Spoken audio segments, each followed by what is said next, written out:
Good evening, race fans, and welcome to Backfire Simsport TV. Also, welcome to the BSTV GT4 TCR Challenge, Season 9, Round 8, from the Fandabidozi Road America. I'm Clyde Whiting. In the booth with me, it's our regular people. First off, it's the man that knows everything. It's Sir Alan Toon. Good evening, Clyde. Good evening, everybody. Delighted to be here as ever, and looking forward to this. It's one of my favourite tracks. Great. And also in the booth with us, your cameraman for this evening. Not quite as good as Alan. It's the man that knows nothing. It's Sam Boozin. Good evening, everybody. There you go, pretending to be Pete. So, Alan, round 8 already. I have no idea where this season has gone. But Road America, an absolutely fantastic track. Well, I think so anyway. One of those tracks that, if you get a nice little pack together, the racing can be absolutely brilliant. But also big enough at just a touch over 4 miles to spread a field out as well. So you never quite know what you're going to get with Road America. Well, one thing you're going to get is overtakes, and this is chalk and cheese from last week, isn't it? With Winton, where the straights were so short you could never actually get to an overtaking position. You had to really brave it out. But this place is a racer's paradise. The straights are just long enough, and the braking zones are just braking enough that the brave can actually prosper. And it's very hard to resist somebody who's intent on overtaking you. There's plenty of width to the track. People know it like the back of their hands. They know where they can take risks, and they will take risks. And I'm expecting some right fierce good racing here. Yeah, definitely. Some famous corners on this track. Obviously, Canada Corner is one that catches a lot of people out. The Kink as well. I've seen many simulated horrible deaths at the Kink. But yeah, it's. I don't know why I like this track. It's just. I think it's one of those that's got a bit of all of the, if you could make a track yourself and you would make it out of bits of other tracks, it just seems to be one of them to me. Let's get everybody at home up to date on where we are, what we've been doing. So we last used this track in season 7. Wobbly Kneecaps took away the GT4 win in the McLaren, and Spencer McCarthy took away the TCR win in the Elantra. Lap records. Now, that's looking quite interesting tonight. So, lap record GT4 held by Wobbly Kneecaps with a 2-minute 14.954. Nobody's got into the 2-minute 14s in practice. In quali. Why are we in quali? Of course it is. It's an endurance round. It's a good job I organised this and know exactly what's going on. So 45-minute qualifying session tonight because it is an endurance round. Sam Blease holds the lap record in the Elantra in TCR with a 2-minute 20.112, and I can already see Matt Elmore into the 2:18s in TCR. So looks like TCR lap record will go tonight, but maybe not the GT4 lap records. Into the championship, so just a quick run through of where people are. So GT4 championship led by Simon Trendle with Stephen Walker second, Stefan Goebel in third. TCR championship is Sam Blease leads the way with Matt Elmore second, Carl Hardy third. Team Championship is led by Team Chimera with Spectre 6 TCR second and Alpine Stars Geodesic Racing Black in third. Driver of the meeting currently led by Matt Elmore, and then tie Dominic Sawicki, Simon Trendle and Carl Hardy. Head-to-head quarter-finals we're in. So Sam Blees currently leads JB Dejoux. David Ayres is behind to Carl Hardy. Matt Elmore leads Matt Flannery. And Spencer McCarthy and Russell Cowell are dead even on 0. That's TCR. GT4 quarterfinals. Simon Trendle leads Yarrick Sebula. Stefan Goebel leads Chris Needham. Arnaud Chenonnier leads Jamie Wilson. And Stephen Walker leads Dominic Sawicki. Last time out, we was at Winton. Simon Trendle took away the win in GT4 with Hugo X in second and Stefan Goebel in third. Wobbly Kneecaps took away the win in TCR with Shane Powell second and Matt Elmore in third. The second ever endurance round, Alan.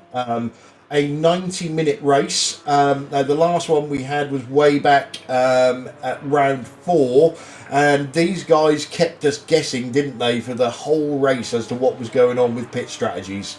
Yes, we didn't have a clue. And if they're going to choose one for a long distance race, this is a great track to do it, but I've still got no idea what they're going to do with pit strategies. No idea at all, but Yeah, this is a great place, and I'm glad to have an extra half an hour on it, to be honest. Yeah, I'm guessing, and this is a pure guess. I hope everybody proves me wrong. I think the GT4s will most definitely have to stop twice. So they will either split the race into 3 or do one standard stop and possibly a splash and dash. But the TCRs have got a slight possibility of doing this on a one-stopper.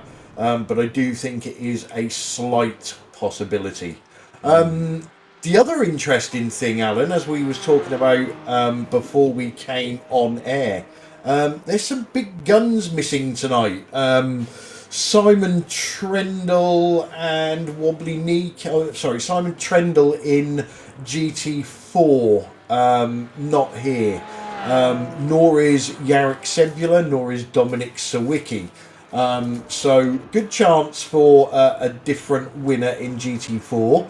And then in TCR, no Spencer McCarthy, no Sam Blees at the moment. So could this be a chance for, pretty much a lot of that grid? Matt Elmore, we know, has got a win. Wobbly has won. Russell Cowell is a winner. Shane Powell is a winner. And then drivers like JB, Roger, who switched back to the TCR, maybe good chances for them to get a decent finish as well. Well, like you said, there's plenty of room in the points for the big swings. I hadn't realised actually how big. I thought maybe we were getting to the stage where they were getting a bit locked in, and but if maybe they were, if everybody was going to do all the races, but if drivers are going to miss a race for whatever reason, that really brings the other guys back into play again, in quite a big way. So I was looking at this earlier, and with 75 points for a win, and the big the lead contenders in TCR and GT's not here, then this makes a whole layer of interest to this, and I'm wondering what Matt's thinking. Well, I'm even before the race, I'm looking forward to uploading the results tomorrow evening and seeing how it all shakes out. There's only 4 rounds to go after this. So next up we go to Brands Hatch. Fantastic track, but can be another difficult one to overtake on. Then we're at Road Atlanta, another one of my favourites. Really do like that. Then we're off to the brand new Fuji. So that could be one of those races where we tend to spend more time looking at the scenery than the racing, because the scenery is supposed to be absolutely beautiful. And then we finish off at the very tricky Virginia International Raceway. So hopefully as we say, the points could get a whole lot tighter after this evening, and the drivers that we're missing. So it leaves those that are in the chasing pack to try and maximise what they can get from tonight, Alan, and that means making no mistakes. Yes. Well, this is there's Hugo going around there. Yes.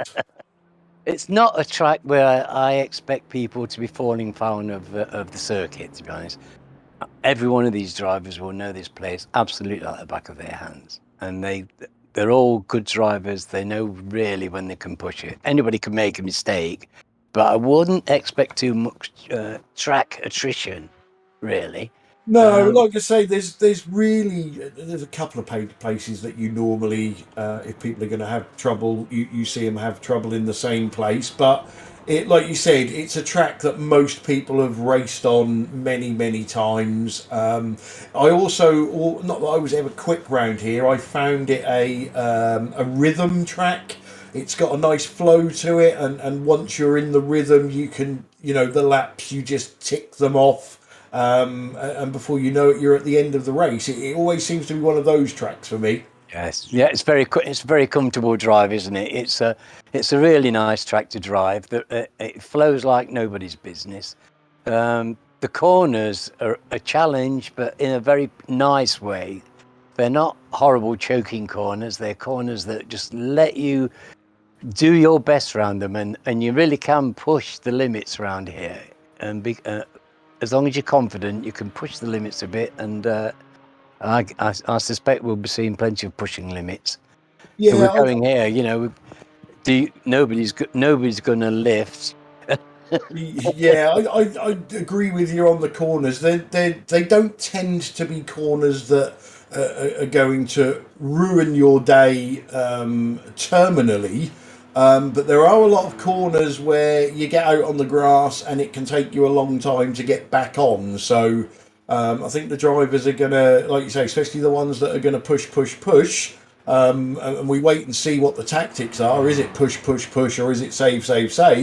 It is going to be interesting to see if the drivers that we're expecting to be up the front and making the most of other drivers being missing can actually eliminate the daft mistakes and, like I say, maximise a points haul from tonight and close all of the championships up. So it's going to be very interesting.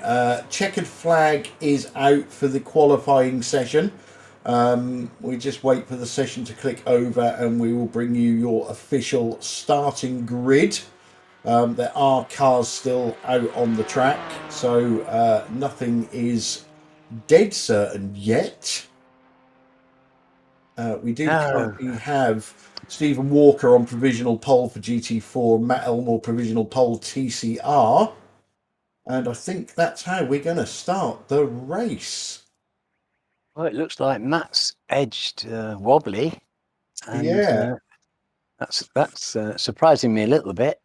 Okay, so let's bring you your official starting grid for round 8 of the BSTV GT4 TCR Challenge. Stephen Walker claims pole in GT4 for Spectre 6. Chris Needham up there in second place. Great qualifying for Chris. RWC Racing Red. Hugo Rouet for Fiercely Forward in third. Stefan Goebel, VTS Esports, claims fourth. Jamie Wilson, Team Chimera, in fifth. Jason Haddington, RWC Racing Blue, in sixth. And Ellis Stevens, Privateer, back on track again in seventh. Into your TCR field, and Matt Elmore has claimed the pole position for Spectre 6 TCR with Wobbly Kneecaps in second for BTS Esports, BSTV Esports Pink. Told you I couldn't see through these glasses.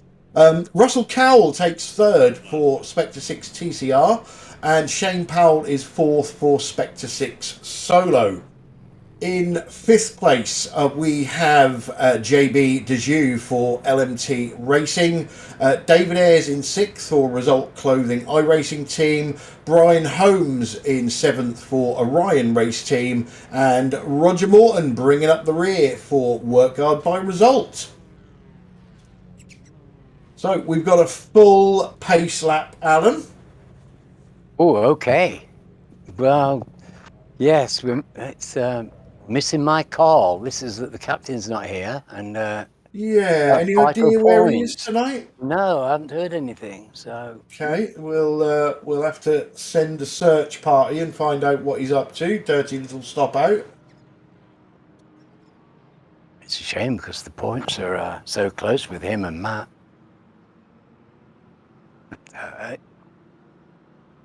There'll be a good reason. He wouldn't want to miss it, that's for sure.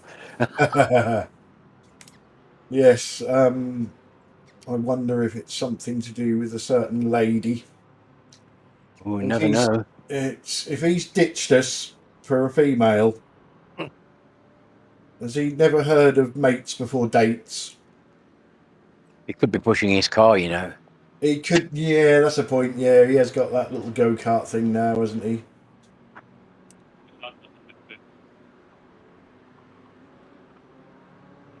For the first time. I just tried to give you guys I can hear the chat on my headphone. Lost. Oh, there it is. Sorry, too many screens.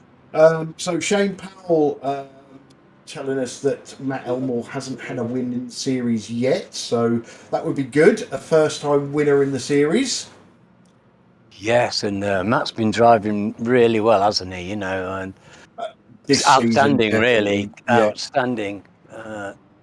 Yeah, we did badger him for a while because all he was doing was taking part in the chat.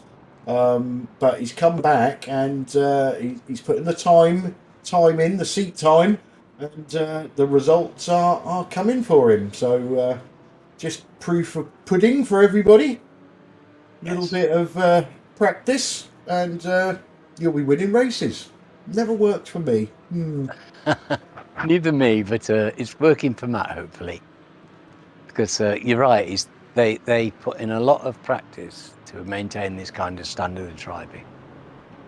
And they make it look easy, you know, and you can't really tell that they're actually flying around here, and that if I was out there, I would be off the back within half a lap and I wouldn't see the rest of the cars again for the rest of the race. You know what I mean? And I'd never lap down. But you just can't see that, you know, because everybody's very good.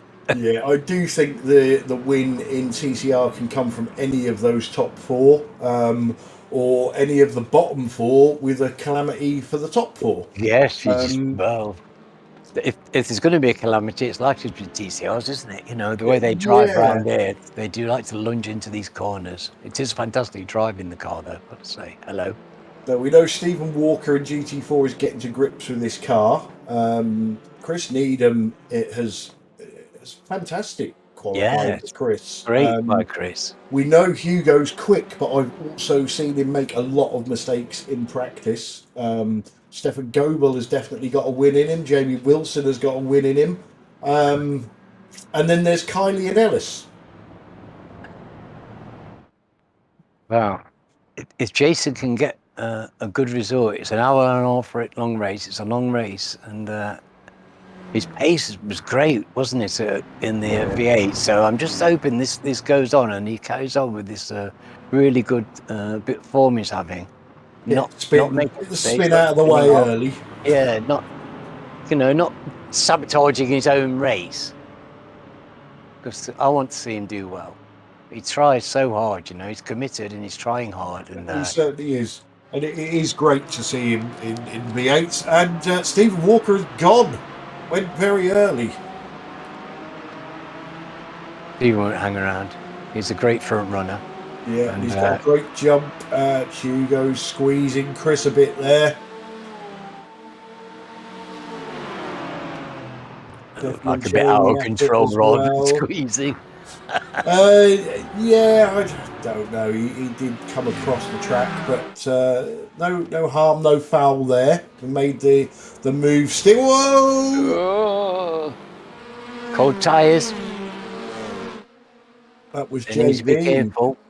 Yeah, they need to be careful. Oh, hello. Hello. Oh, there we go. It's happened. The grass Hugo and... strikes. Ooh, I think that might have been Hugo on his own, and then Jamie Wilson Jamie. and definitely Jason Haddington got involved. I'm sure Sam will give us a replay of that in due course.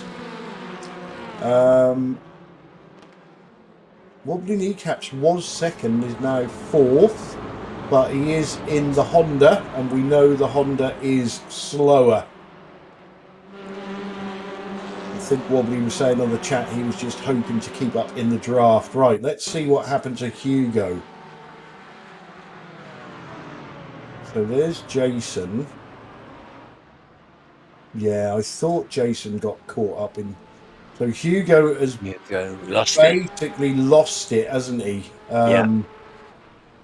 Jason has taken avoiding action on the grass, not managed to get the car back under control. Did Jamie Wilson bump into Hugo, or did he get that stop? That would be interesting to see from onboard Jamie. Or we'll see it from here. Oh, yes, he did. Yeah, he certainly got a new aero package on the front of that Porsche. Yeah, that was probably a bigger hit than it looked. And quite a clout. Deep in the TCR field.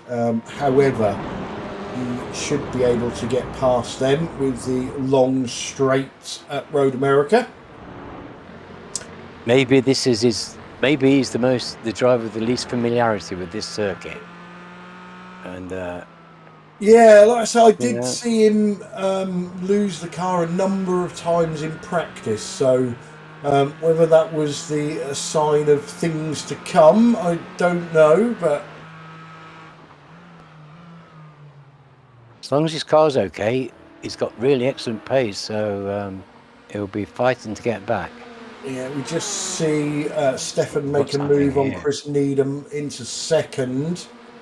This is Russell Powell and Shane Powell fighting it out, with Wobbly looking very interested.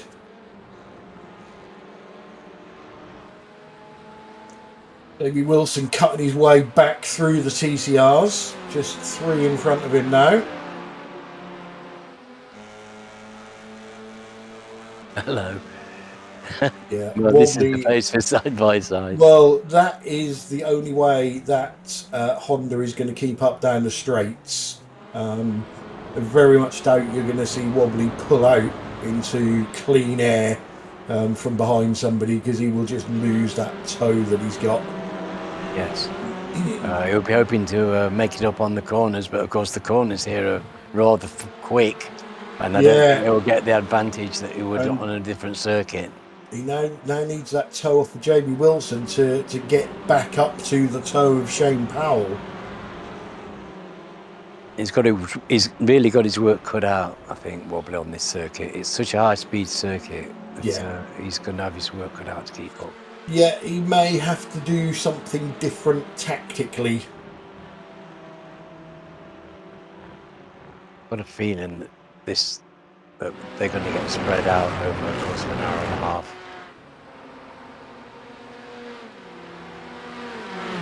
I'm not sure these front 3 in TCR will. I do hope not, to be honest, but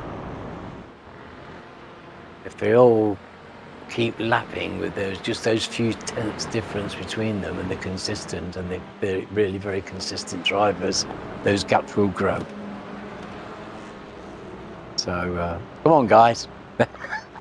Yeah, TCR drivers obviously what doesn't ruin their race, but what throws a bit of a spanner in the works at the start is when you see a GT4 accident, and then the GT4s that had the accident are then trying to come back through the field. So we're watching Jamie and Hugo at the moment trying to come back through the field. Can create gaps in the TCRs, can tighten everything up again.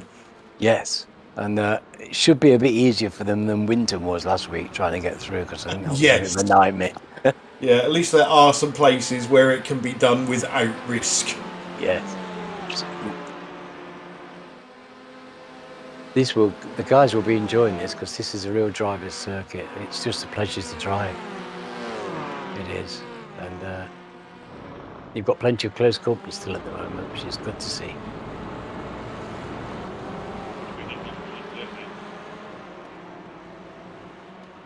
Under the bridge, third gear, big left-hander. All these corners, as long as you get your braking and you get your line right, you know, and these guys aren't likely to get it wrong. They should be okay, but, you know, they're going to push, aren't they? And that's taking you further and further to the edge of the curb. And that left, as you said, under the bridge, it's very inviting because it's got a bit of a runoff area, hasn't it? Yeah. But you get that wrong and you just end off sailing across that piece of grass. Well, of course, it's the blind apex. Yes. So you actually got to get on the brake before you can see where the corner is. Otherwise, you overshoot it and you end up exactly where you're talking about, you know, which is, I suspect, why that overshoots there. Hello, flashing lights. Oh, that's going to go down well. Who's that? The wobbly don't come across. You can't come across in front of somebody that's trying to get past you, because you will end up facing in the wrong direction. That's David Ayres putting him under a lot of pressure because he's lost the toe in front. Yes. I think he's going to struggle.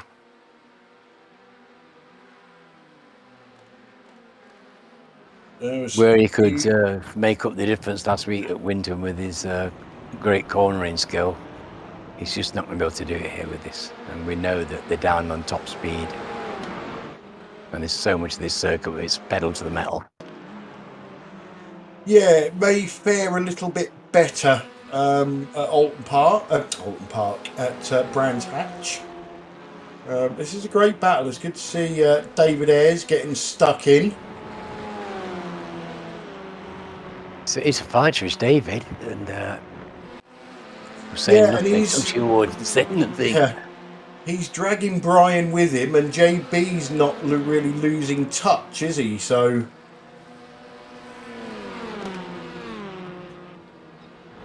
something happened to Roger. He seems.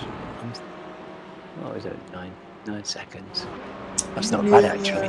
He's. I think Roger's Roger started the season in the GT4, switched back to TCR. I think he's just getting back up to speed again. And as we know, Alan, he was also very busy this weekend, so I doubt he's done much practice either.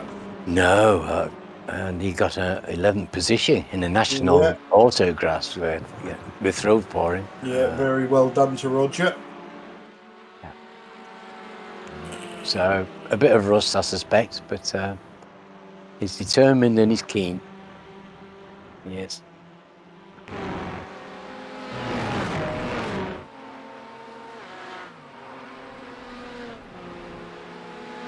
So, are we going to have a bet on Shane currently saying to Hugo, "We're racing"?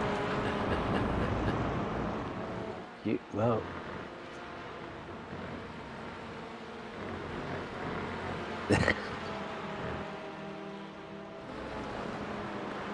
I'm sure there's some communication going on.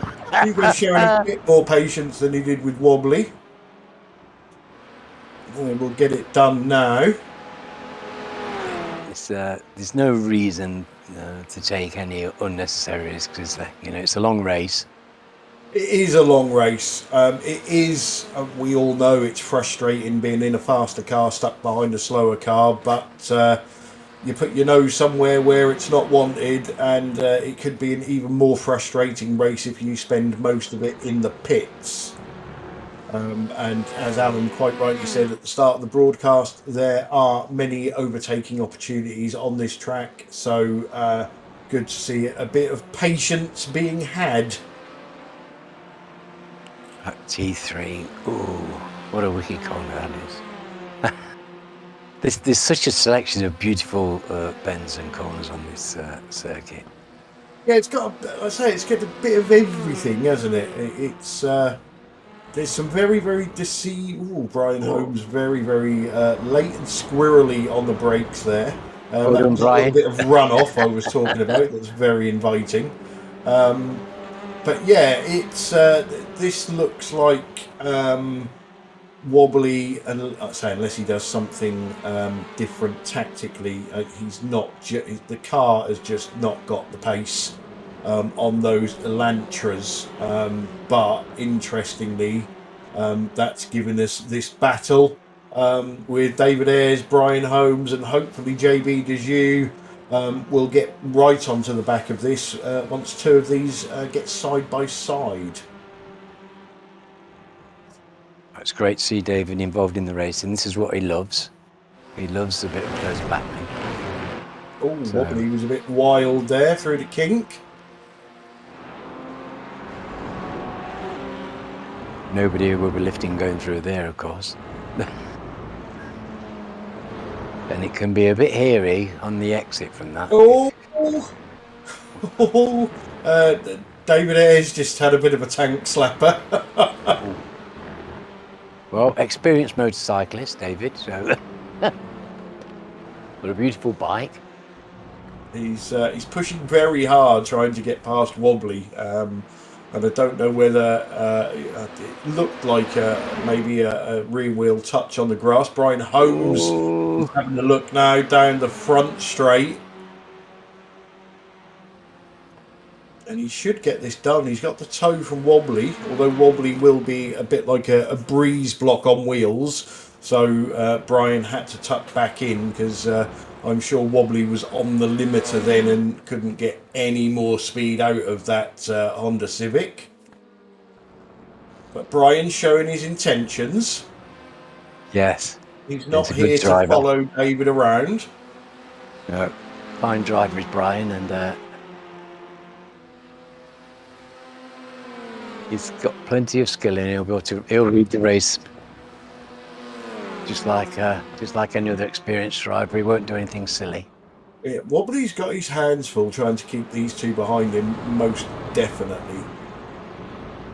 It's just, you don't want to be driving looking in your rearview mirror, though, do you? That's what can happen to anybody. It doesn't matter how experienced you are.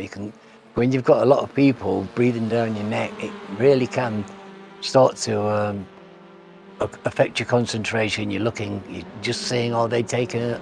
Are they getting close? Are they coming up alongside? Are they going to take a dive? And your tension's divided, and that's the time when you can make that little error that lets them past.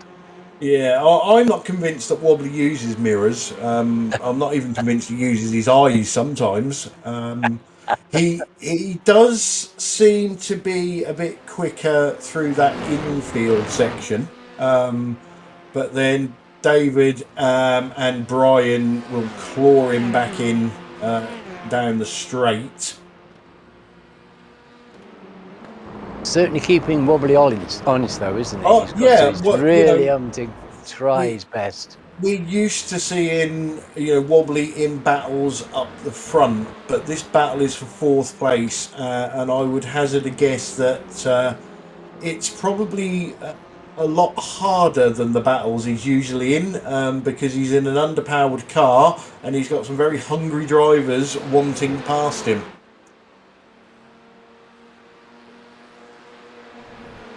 Fantastic. I think even Pete could have got in the top 10 on this race. How many of us are they? 7? Oh. 8. 8. I think me and you would have stood a chance, actually. I would still finish outside the top 10 with 8 drivers. Oh, likely. I'll probably come 11th then. We're in trouble.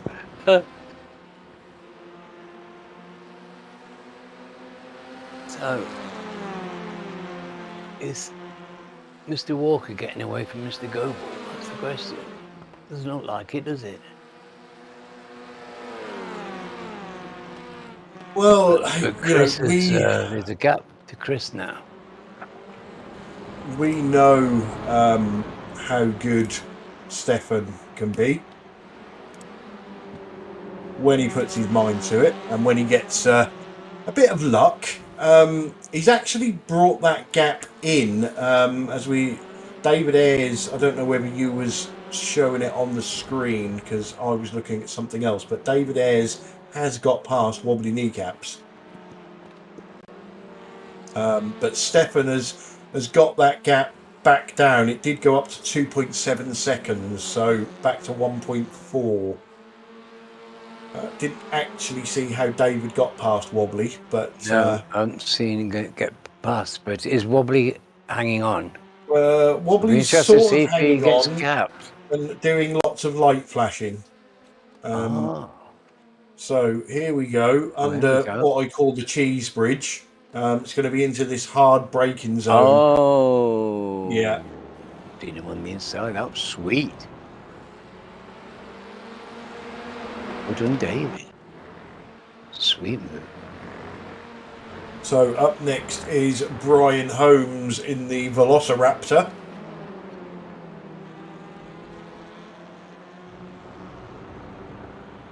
Wobbly's got it's got designs on David. Yeah, he's not going to give that up, is he? But Certainly not. I don't think he's got. Has he got anything for him? Maybe into a braking zone. I think that but he has got. He can make up the difference. Yeah, it's he wobbly. pulls out there, and yeah, he's got back in front, but I don't think it will be for long. That's the kneecap factor, you see. He's a consummate, skillful driver. And if in these close quarters, he can take advantage of his toe and his braking. Yeah. As I said earlier, a bit of side to side, and JB's on the back of this now. But I was just going to say, if David and Brian actually work together, they could help each other past Wobbly and then drive away from him. Well, Oh, Wobbly's gone wide. Oh, well, they're both going to be through. It's JB. No, JB's not going to make it. But yes, there you go. Brian used to race. Brian needs to get in David's toe and stay there and get away from Wobbly, not give him the opportunity to outbrake them and get a place back. I think he'll perhaps manage that now. Look at the way David's getting away. That's fantastic. Brian used to race with us a long while ago in the Mazdas. So David and Brian know each other from way back. And in GT4, that gap is now down to 1 second. So Stefan, I would hazard a guess, has got the toe from Stephen. That battle could be game really on. Great. Yes, now it's looking good. And it shows you that even though, that might slow them down and give Chris and Jamie a bit of a crack back. Yeah, I think the gaps in GT4 are probably too big. We need some pit stop mistakes. But we're probably going to get a battle between Jamie and Hugo at some point. Well, I'm pretty sure we're going to get a Stephen and Stefan battle. I'm wondering what's with Jamie. That's a big gap. Well, he was at a standstill, wasn't he, with that incident when Hugo went round. But he just... And then he had to fight his way back through the TCR field, so... yes, that's why it's slowing him. That's what's slowing him down, isn't it? Because lead gap, 0.6 of a second in GT4. You can see it on your screen. This is where we play the Jaws music. Or we would do if it wasn't copyrighted. If it was me and Mr. Heffen on the track, he would be going... I used to employ a great tactic with Pete. I used to get behind Pete and say, Pete, whatever you do, don't make a mistake because I'll go past you. And I could guarantee within a lap Pete would make a mistake. No, That you were is just his provoking him to true story. overdrive. Yeah, it works every time. Good plan. I'll think of that one. I'll remember that next time I'm in that situation. So, is Matt going to use this race from start to finish?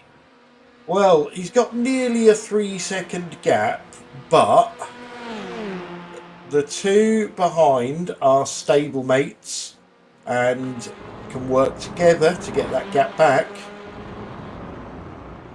If they're not so busy racing each other. Well, that's what they've got to try not to do. Oh, it's great to see David in fourth place, but let's keep an eye on that time, see if he can close that gap. You see, Jamie's not closing the... he's still at 21 seconds. This is what's sort of surprising me, that he's actually not making a bit more forward progress. Yeah, but that's... Do you think he's got damage or something? Yeah, he's definitely got damage on the front. He's got a V shape on the front of his Porsche. That's it then. You can see it there. Yeah. It's costing him a little bit, I think. I would expect Jamie is possibly reinventing his pit strategy in his head as we speak, to try and find out when his earliest pit stop can be made, and possibly take his free repair and get that back. Yes, that makes a lot more sense, thinking he's carrying a bit of aero damage, because would actually explain this. Ryan Holmes has got past Wobbly.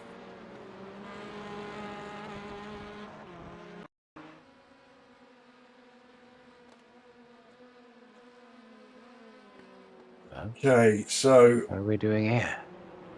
that's very deep. That's very deep. It's a wicked corner. Yeah, So easy to get it wrong. That was an absolute gift for Shane. We've all been on that bit of gravel, haven't we? On numerous occasions. So easy to get it wrong in that corner. And it's so great when you get it just right, because you know when you pin it, the car just goes around sweet as a nut. Look at these guys.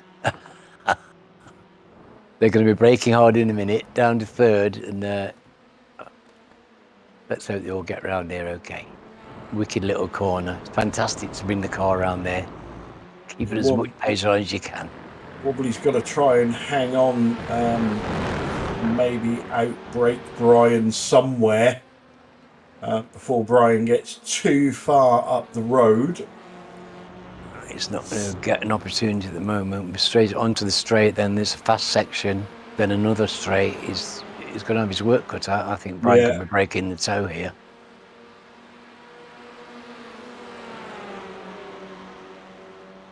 Wobbly's doing good. Look, you know, Rob, he must have got a better exit from the corner, because he's brought great pace up the hill there. Which is, you know, a bit of low-end grunt. If he hasn't got the revs at the top end, he's got a bit of low-end grunt in that car still. 3 of them have dropped JB again. He was on the back of that little group. Let's have some hellos. So Gary Craig, good evening. He's cheering for Matt because he doesn't want Wobbly to win. Don't think that's going to happen. Princess Pete is on the chat. Evening, Pete. Things to say to Wobbly. Why are you so slow? Can't you reach the pedal on the right? Do you need some lessons from Pete? Marco Namela as well has just joined the chat. So Marco is still alive. Marco with his geriatric knee. Oh man, bad knee's a bad thing. I reckon your knees are in better shape than Marco's, to be fair, Alan. They could well be, and they're a bit wrecked, but yeah, no. Bad knees are awful. If you remember, Carl was having surgery last year, wasn't he? He went through all that. That was terrible. because it can really affect your driving quite badly, and that must be awful for Marco. Yeah, Marco missed a lot of time from sim racing because of that knee problem, but he's back on the saddle now. So and showing some back to his blistering pace from before, shall we say, and leave it at that, because I don't want his head to swell more than his knee does. Oh, fantastic driver. So Wobbly doing well here, managing to stay on the coattails of these two. I am Yes. keeping an eye on the GT4 front battle on another screen, so I will scream at Sam if something goes on over there. Jamie's dropped 4 seconds since we were talking about him, so he could really do with that pit stop coming up, I think.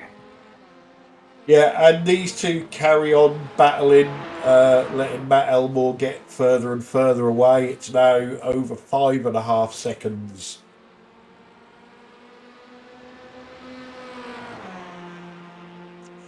Hugo has got past Jamie in GT4. Not quite sure when that happened, just noticed it on the leaderboard there. Oh. You can get a great run around the outside there. Up the hill.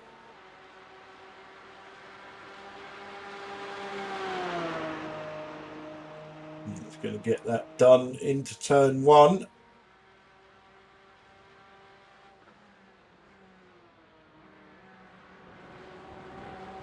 Nice clean move.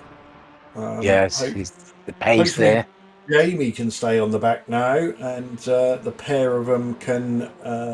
They've got a big gap to Chris Needham, but they've got plenty of time. Still over an hour to go.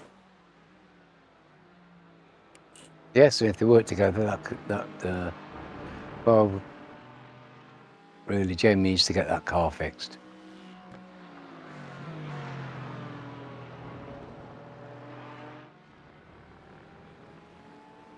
Yeah, I say maybe one of the tactics, and a tactic that Jamie is going to employ, is splitting this race into 3. If so, he'll be in within the next couple of laps.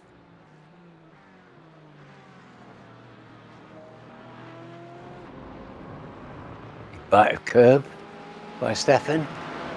He knows his way around this track, obviously. Hello, who's that? Hello, Is that our hello. David? What's going on there? That's Russell Cowell in the pits. So it certainly looks like he is, unless he's made a major boo-boo here and got some damage, looks like he's... Oh! Mistake from... Is that Russell that went round? Sorry.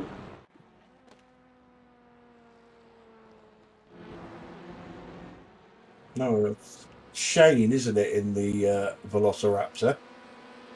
And yeah, that's dropped him behind David, behind Wobbly at present, but fighting back.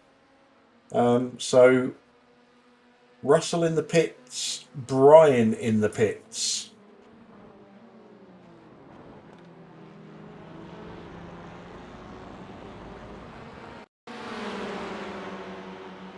That's going to split Brian away from David, presumably, and away from Wobbly as well. Well, I think something happened here. Yeah. Oh! I'd love to see that from overhead, because it looked on that view like Brian was squeezing him, but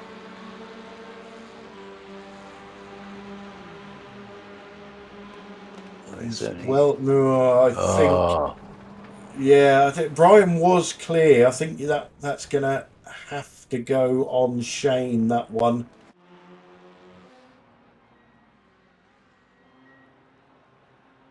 Okay, I think so Brian got on the brakes, didn't he? Looks like yeah. Brian got on the brakes and Shane didn't see So what was happening. GT4's piling into the pits now. So this is interesting. We'll see. Yeah. Perhaps some of them will take light fuel and, calculate for the second stop. Who knows what they're going to do? It's a long pit lane. Hugo is taking tyres. I definitely saw his car go up there. So I'm expecting Jamie Wilson is probably going to jump him here. But Jamie's going to... Oh, he's got his free repair, hasn't he? Yeah. Repair. I suppose it depends on how many seconds of optional repairs he's got, because you can click a few of them off and save it. But oh, hello, be close, look. Yeah, Hugo definitely took some tyreage there. That'll serve him well. Perhaps, well, he clearly thinks he hasn't got to stop again then. No, they've both got to stop again. Have they? We're only half an hour in. Are the tyres really not? Yeah, we're only half an hour in and he's changing the tyres. I would have expected that the GT4s will do the whole race without changing tyres, but Hugo may have another tactic, or Hugo may have forgot to untick his tyres. Right, either it way, does seem a bit odd. The car is going to feel quite good now. Let's just make sure it wasn't my eyes deceiving me. I don't think it was. I definitely saw the front of his car come up. And Stefan. No, perhaps I dreamt it. Perhaps I dreamt that. I could have sworn his car came up. I take it all back.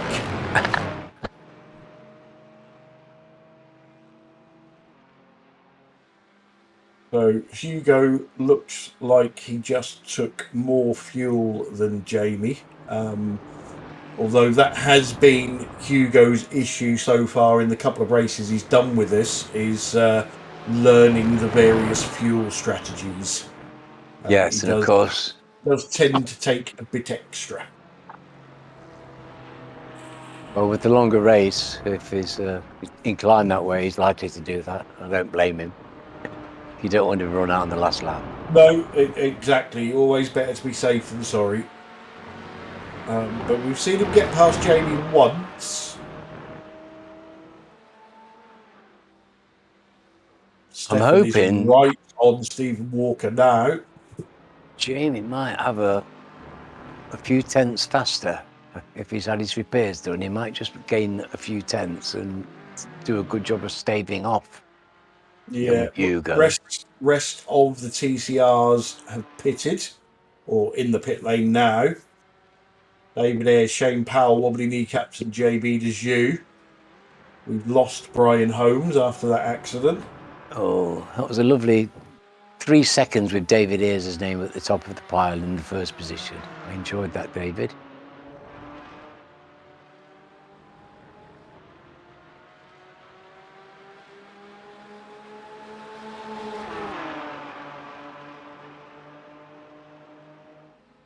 Right. Just saw in the background there, Hugo's starting to make a move. Okay, so Wobbly's done really well there. He's come out in 3rd place. David Ayres 4th, Shane Powell in 5th. He's got a gap though on David. 6 seconds. Yeah. David's going to have to fight to catch him and then do all that again. This is what we saw in the background. See Hugo pull out and then we flicked away. So I'm guessing he got this move done. Next corner is a left. Yeah, nice and clean again. Oh, and then wild on the exit. But there's not really much of a run there for Jamie to do anything about it. Neither of them did it terribly well, so... Yeah, so Hugo back up to 4th. I think they have gained some time on Chris Needham in that round of pit stops. but still 10 seconds, 9 seconds behind.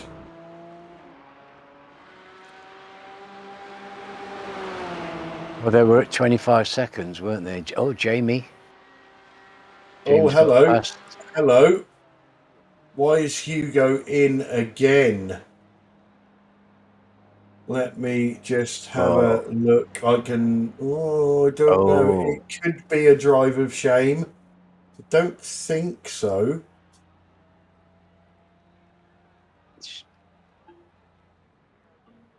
We will find out. Is he gonna... No, it's not a drive of shame. No, he's taking Tyres. tyres. Okay. Interesting.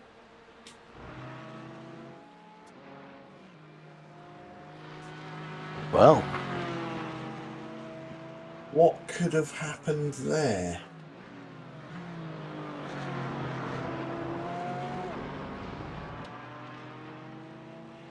No, can't no. think. Marco Namela speeding on exit. Not sure. Because that would have been a black flag drive-through, wouldn't it? He wouldn't have been able to pit.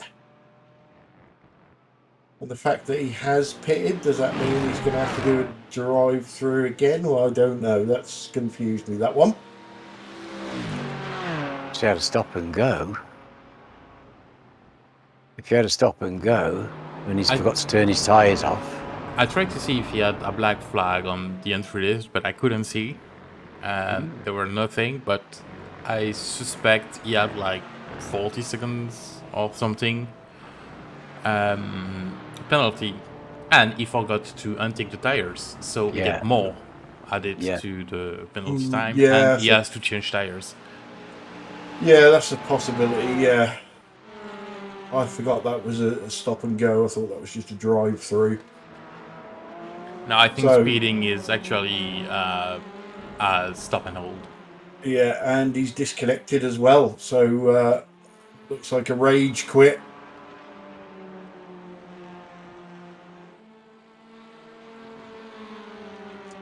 Well, that promotes Jason Haddington up to the dizzy heights of 6th.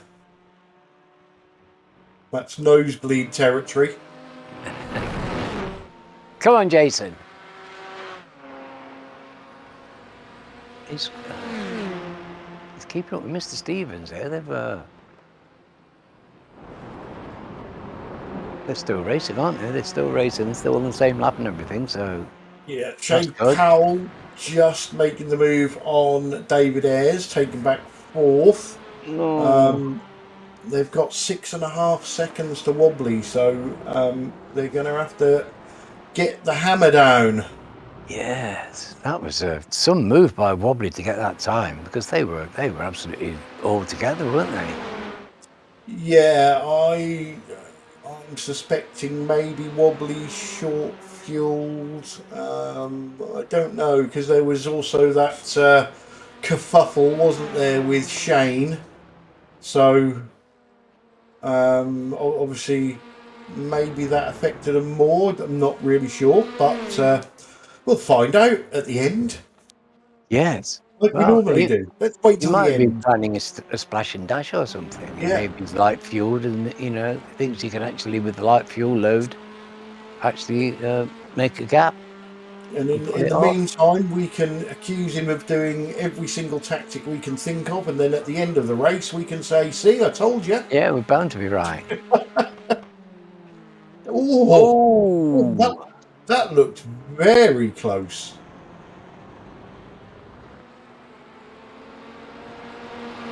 No prisoners.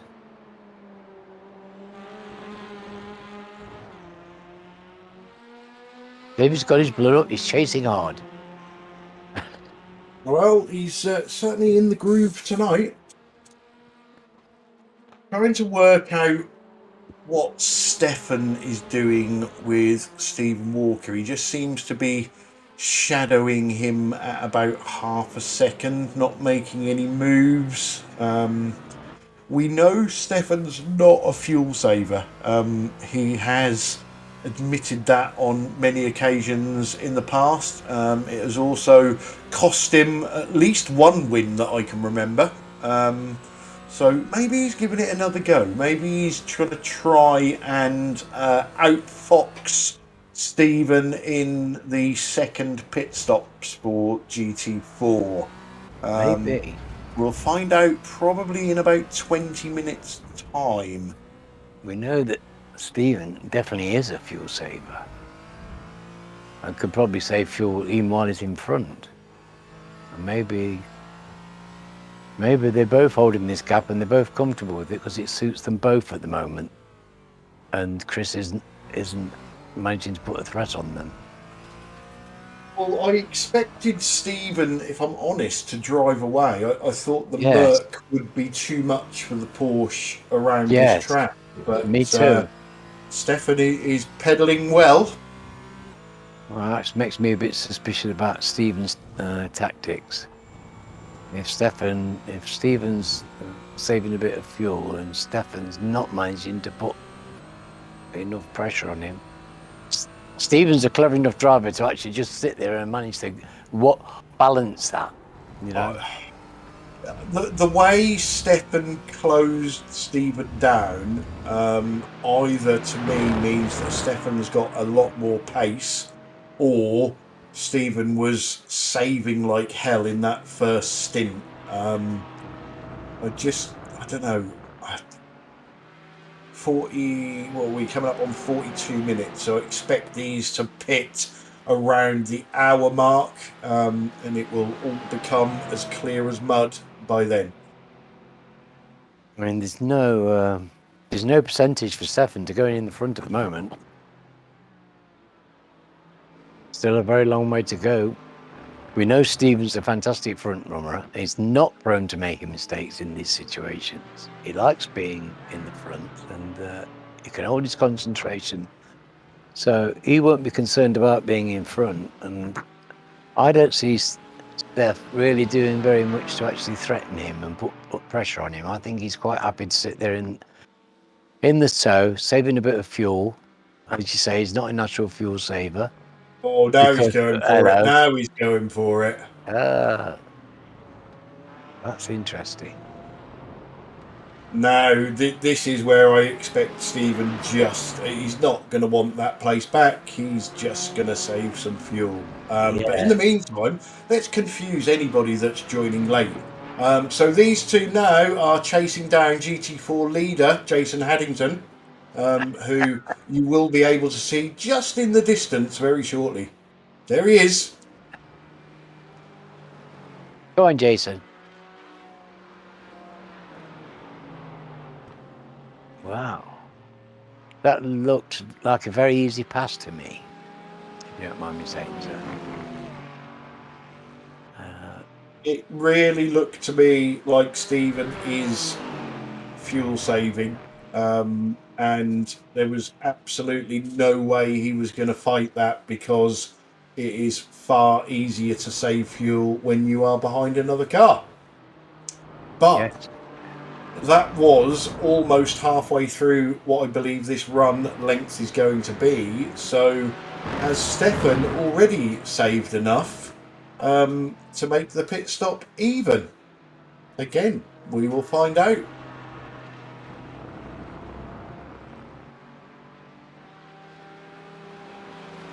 I'm interested that Stefan got through. I wonder if Stephen was actually backing him up a little bit and actually forced the overtake. Well, we'll find out a little bit more in the next few laps, because if Stephen Walker is running to a fuel number and Stefan Goebel obviously isn't, Stefan will pull away. If Stephen is just trying a natural fuel save, he will just stay behind Stefan. If it's purely on pace, I expect Stephen to have a go back at Stefan, but I don't believe the third option is on. Tony Walker on the chat. First of all, why are you not racing? And secondly, he says, cue the commentator's curse on Stephen. Now, the only way we could curse him is by saying he's most definitely going to win this race. We know that Mercedes is the car for this track. This isn't the track for the Porsche like last week's was. Last week's was a better track for the Porsche. It had lots of tight, twisty bits and not very many straights. This place is meat and drink for that Mercedes. And it looks hungry, but not in a hurry to rush his food. But this is still a fine drive by Steph, and it's very nice to see him at the front of a race, isn't it? And it must be a great feeling for him to actually be leading the race, and good luck to him. Hugo has put a message on the Discord channel saying apologises for his mistake at the start. Was feeling unwell today and probably shouldn't have raced. Oh, Hugo. I'm sorry to hear that, my friend. Really sorry to hear that. Yes. I do hope you feel better. And we look forward to seeing you next week, mate. Marco Namela is saying that Stephen is saving a lot. Well, you see, we should have asked Marco what he thought in the first place, really. No, we never trust him.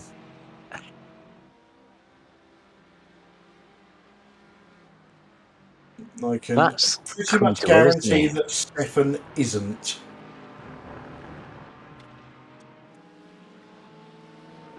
And how long before we get our Stefans and Stevens muddled?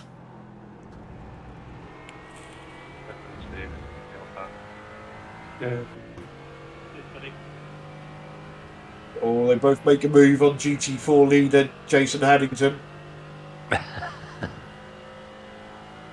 Going to be so many confused people out there.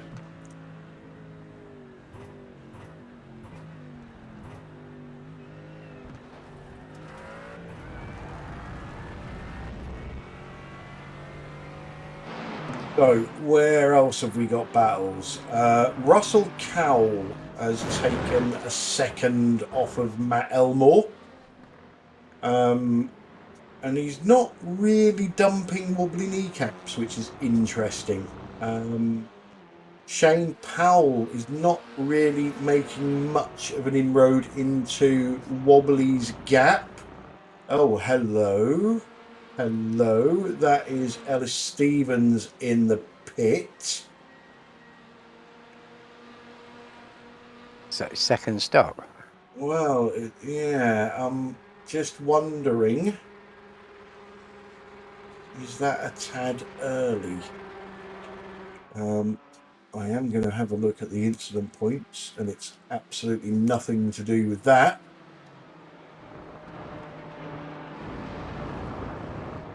She's doing a good drive.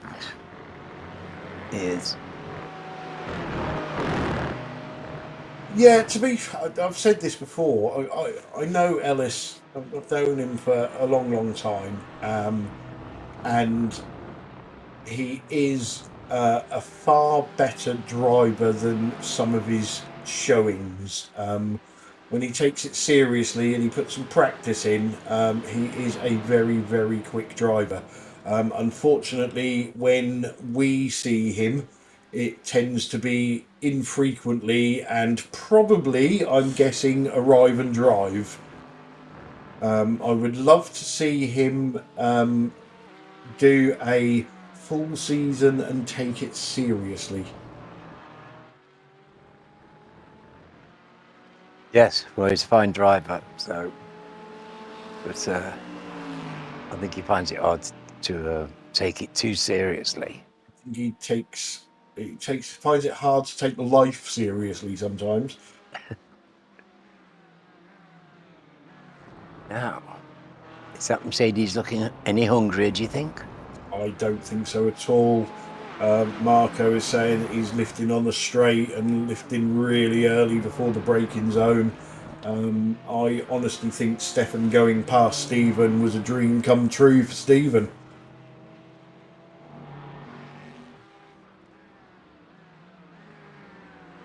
But I hope Stefan proves me wrong. Well, it looks to me like Stefan's working assiduously at the gap here.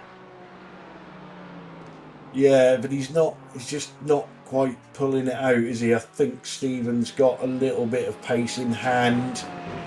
Yeah, he needs to make a small mistake, and Stefan can Exactly. lead the Yeah, coup. it You can know? be a very, very dangerous game to play. Wheel on the grass, a bit of oversteer, a correction, and you're out of the toe. Look at the way it gobbles him up though. Once it's into the power, look at that. It's taking so much out of him.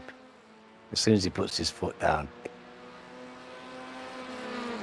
Even if it is a bit of a false position, nice to see Stefan running up the front. Certainly is. He's deserved a bit of time in the sunshine up there, I think. He turns in week after week, drives his heart out, and does, really very well. He does, and Interesting that the battle that we're watching now with Wobbly. Well, he's enjoying it, isn't he? And Wobbly's having a bit of fun. It's nice to see that he's having a bit of fun, enjoying his drive. Yeah, He will relish the Russell- challenge, don't he, of being an underdog. Yeah, to be fair, if he drags this Honda round to a podium, that's going to be a fantastic result around this track.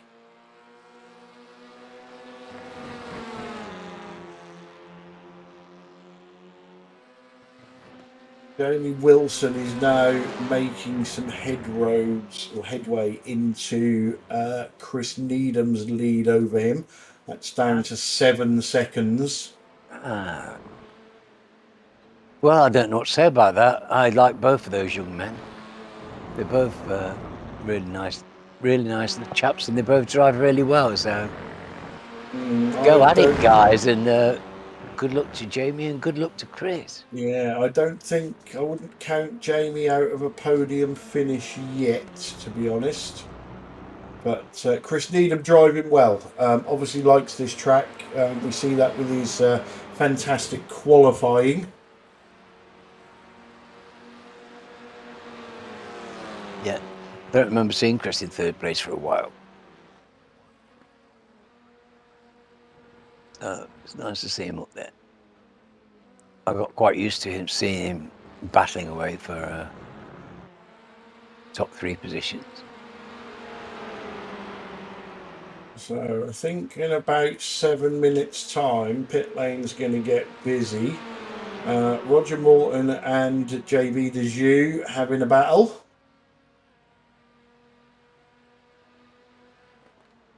Who's got the pace between them two? Who's been doing the better laps?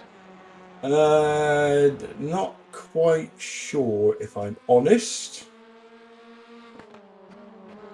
But we'll keep an eye on them, see what they're doing. Richie's a good front runner, but I wonder if he's got the performance to break the toe.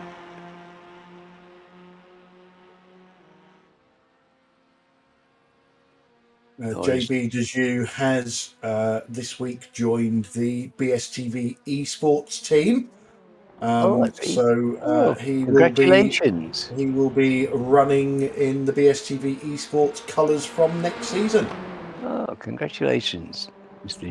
Dejoux. That's very nice.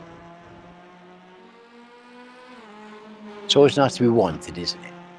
It is, yes. Not that I've ever had that feeling, but yeah.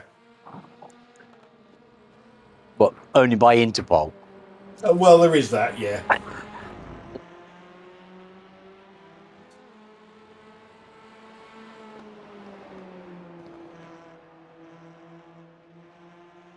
Matt's still comfortable, isn't he? I think he's controlling that gap. Yeah, again, Russell was, when he was running on his lonesome without having to worry about Wobbly, he was eating into that, but I think there could be a touch of rear view racing going on in Russell's car at the moment, with Wobbly behind him. Well, that would certainly make you pay attention, wouldn't it? I imagine that Wobbly's informed him that he's there. Yeah, and Russell's in that position, isn't he, where he knows one mistake and Wobbly goes past him. And you probably guarantee that Wobbly will be all over Discord next week saying how wonderfully well he did in the underpowered Honda. And nobody wants to hear that. Except Wobbly, of course. Yeah. I don't mind hearing that, actually. I'm a Wobbly fan. That would be nearly as bad as Wobbly and Kenzie's rendition of an ABBA song on Saturday night, which that was sounds fairly scary. Awful. Oh, that does sound like a scary prospect. I'm glad I avoided that one.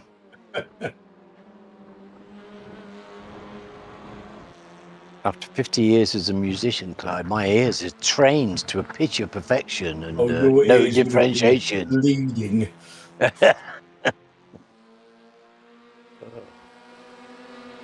Oh, sending shivers down my spine.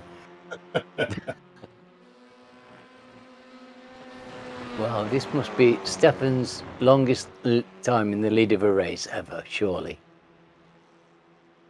Is this setting a new record for the young man? We are getting close to second pit stop time. That's pulled out to 5 seconds now. So I think you're right about Wobbly and Russell.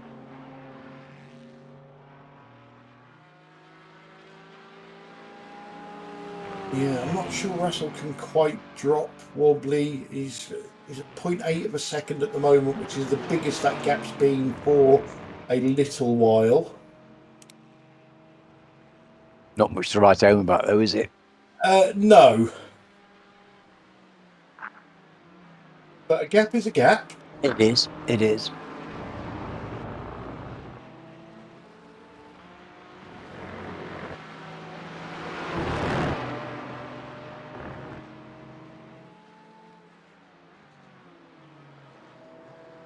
I think he's looking very large to that Porsche now.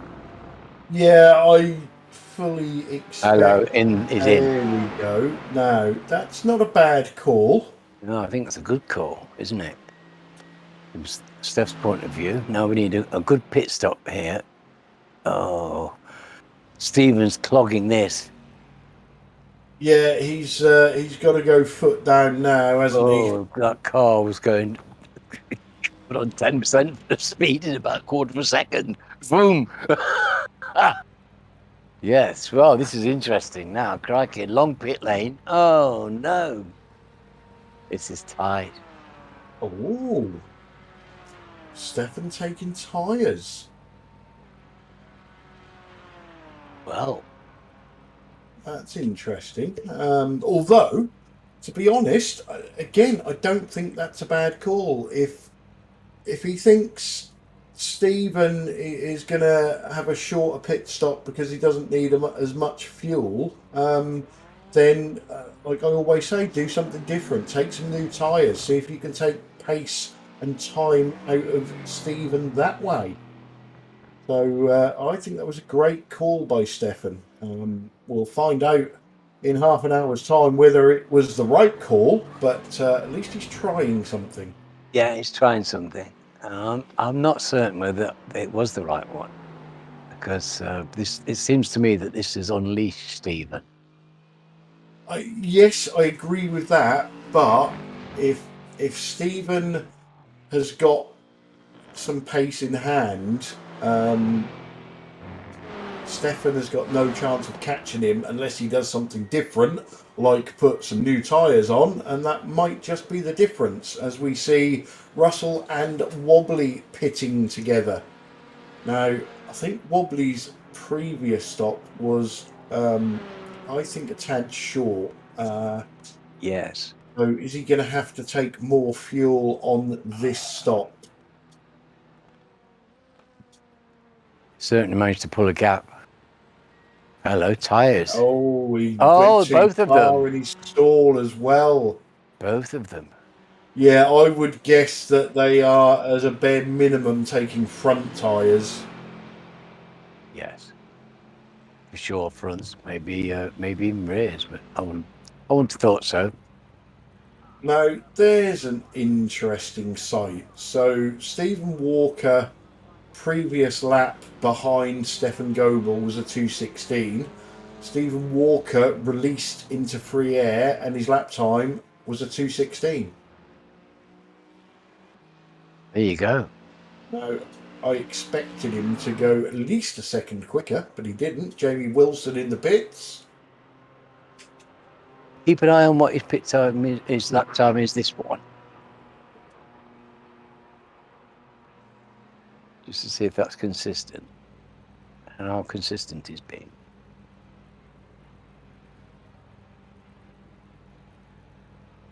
Is that Jamie? That's Jamie in. So Jamie was slowly reeling in Chris Needham for the third spot on the podium. JB Dejoux leaving pit lane.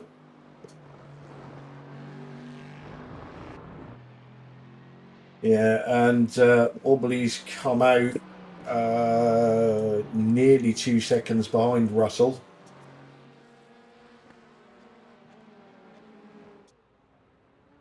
Oh no! Has he lost the toe, and is he going to be struggling? I would guess the answer to that question will be a yes. So, that's interesting. And what's happened to poor Stefan? Well, How come Stefan's he's suddenly 51 seconds? he just did. Yes. We're still waiting for Stephen to make his pit stop.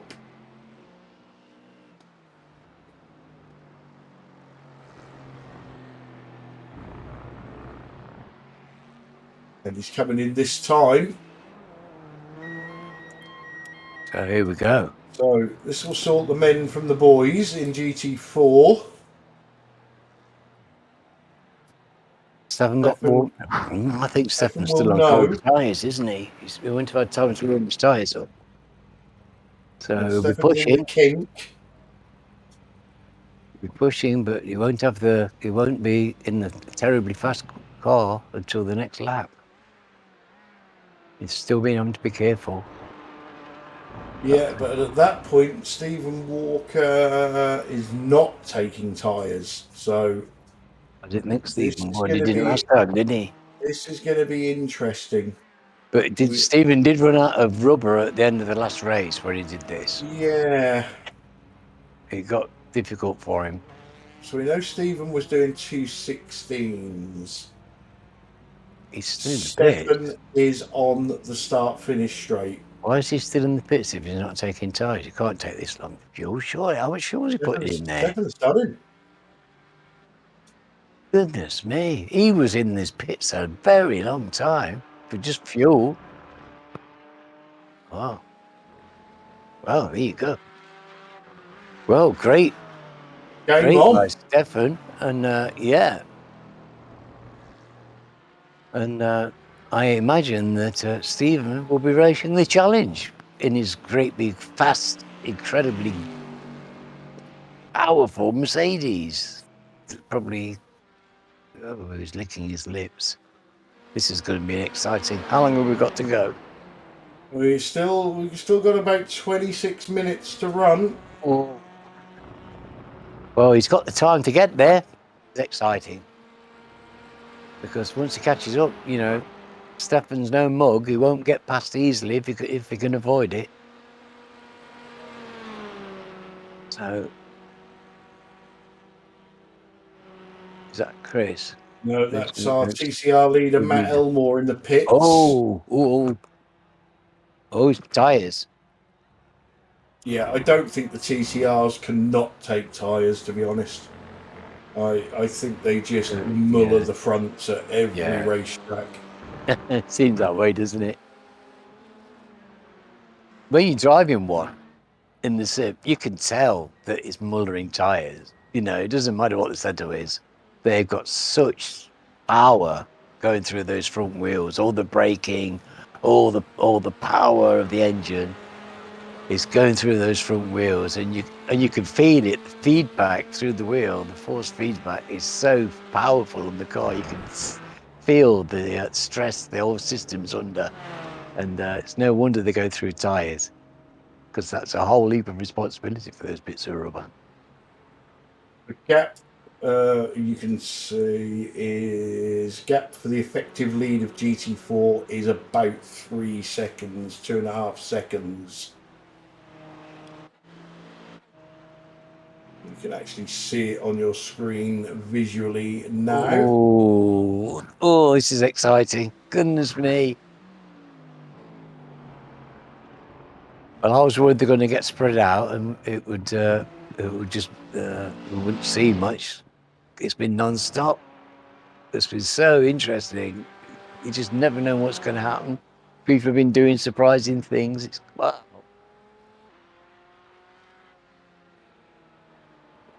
Come on, Chris. Fine drive by Mr. Needham. Yeah, it certainly is. He's slightly extended that gap over Jamie Wilson in that round of pit stops. Stefan is really pushing. Jamie's no mug when it comes to pit stops. He's a really good pit stop guy, so The well done gap to Chris. is 3 seconds at the front of GT4. So let's see if Mr. Walker can do anything about it. There certainly won't be any fuel saving going on now unless somebody has made a big miscalculation. No, this is it's all on the table now, Clyde. All on the table. Just how we like it. Well, this is a chance for Stefan to show his mettle, you know, and look at the drive he's doing here. I think the guy's inspired. I think he's excited to be in the position he's in after the pit stops, and genuinely thinking he's got a really good chance if he keeps it together. And yeah, come on, Steph. This is a good chance here.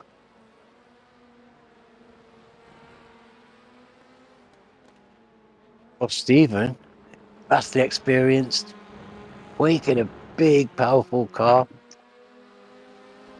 Look at this in TCR. Oh, goodness. Second, third, and fourth all together on track. Well, look at Wobbly. He's playing a blinder, isn't he? We know he's down miles an hour against these guys in top speed on a track that's nearly all top speed, and he's hanging in there. He's doing a fantastic drive. I really do think he's rising to the challenge, you know. He feels like an underdog, and he's really out there to prove that it doesn't matter. He's wobbly, and he can produce the goods.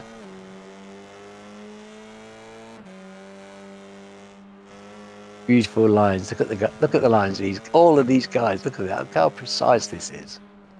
Absolutely perfect on the curves, and oh, he went wide, and you know, that's as wide as you go. You know, he's like a foot off the line, and you're thinking, oh, that's wide. I'm about 3 yards normally. They're just so precise in the handling of these cars, and let's bear in mind they're pushing. You know, they're pushing hard, and there's not a lot of leeway here. We're all on the edge.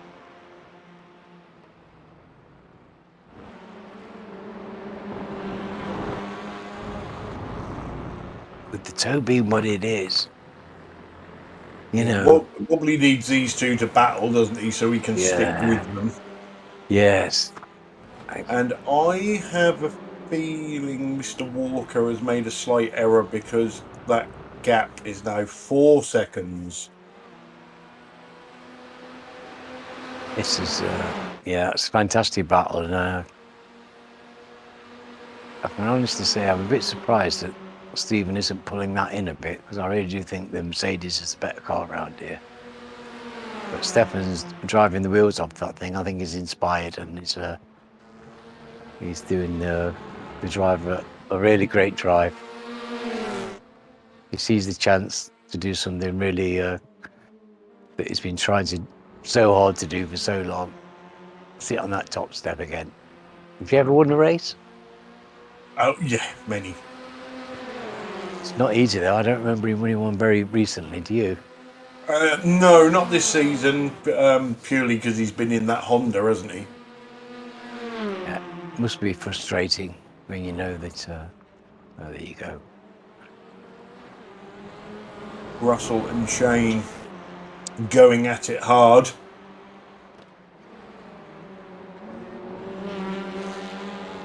It's inevitable, but it's doing Wobbly a nice favour, so we don't mind that. Yeah, and doing Matt an even bigger favour. I think Matt's away and gone. He's going to have to do. The race is there for him to lose now, isn't it? Yeah, it's going to be calamitous if Matt doesn't win this race. I don't think it's likely he's going to throw a 5-second lead away unless Carl Hardy's on the track. I think he's got a free pass.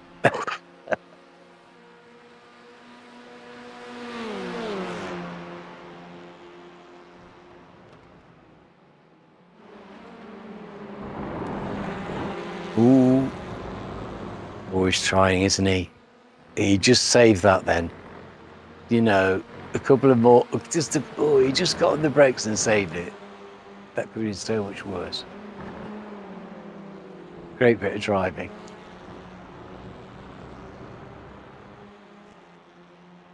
Right, Mr. Walker, what can you do about Mr. Goebel? Can you do anything? Nice. Have you got anything left to give on those old tyres, or was that an absolute corking strategy call from Stefan Goebel taking new tyres on that last stop?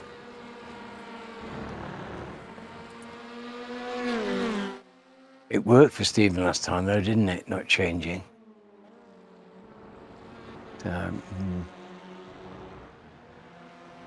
It's certainly Stefan's making hay while the sun shines. It's not he's losing a little bit, isn't he? But tiny increments. Yeah, it's creeping down, isn't it? It's not. It's just tense, isn't it? He's not reeling him in, is he? No, not reeling them in. I think they're both trying hard. He can see him. Oh, that's Which not is good news for Stefan. no. Well, it's a nice carrot to have dangling, isn't it? At least you can see the driver in front. If it was me being the driver behind, it wouldn't really matter. But the sad fact is, it's Mr. Walker. It's the driver behind. That does matter. Don't want to put in carrots in front of Mr. Walker's way. Without Simon here, this is also a really great opportunity. You know, this is a great opportunity because Stephen's motivated to win this race. You know, look at the points that are on offer.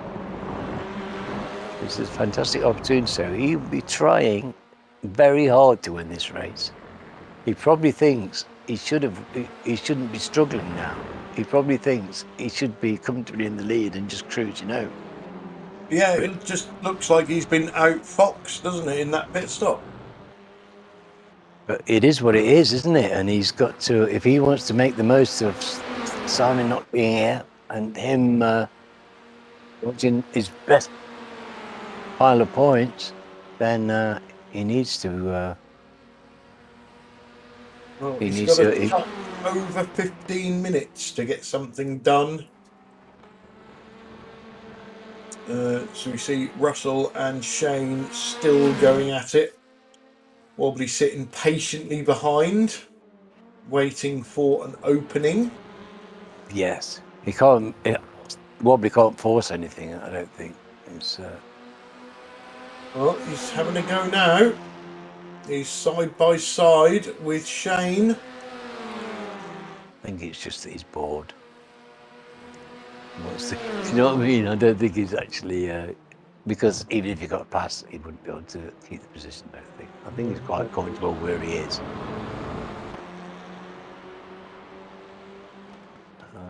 Stefan's got a back marker in front of him that's just let him go.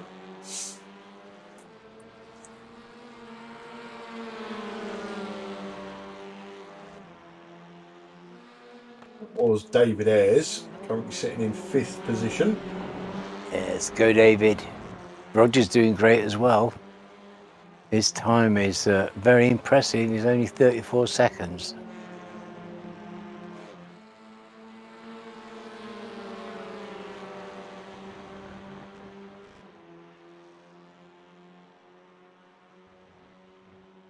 That gap still just a touch under 4 seconds at the front of the GT4 field. Yes, and he's not pulled anything back in 5 minutes, has he? And if it stays like that, his tyres aren't going to get any better. Yeah, he's got a little bit of a toe now from David Ayres. The gap just crept down to 3.5 seconds. But he's got to hope he catches David in the right place, or David is a massive gentleman and just pulls out of the way. Or did Stefan just make a mistake? Because that gap has just gone down by a second to 2.5 seconds.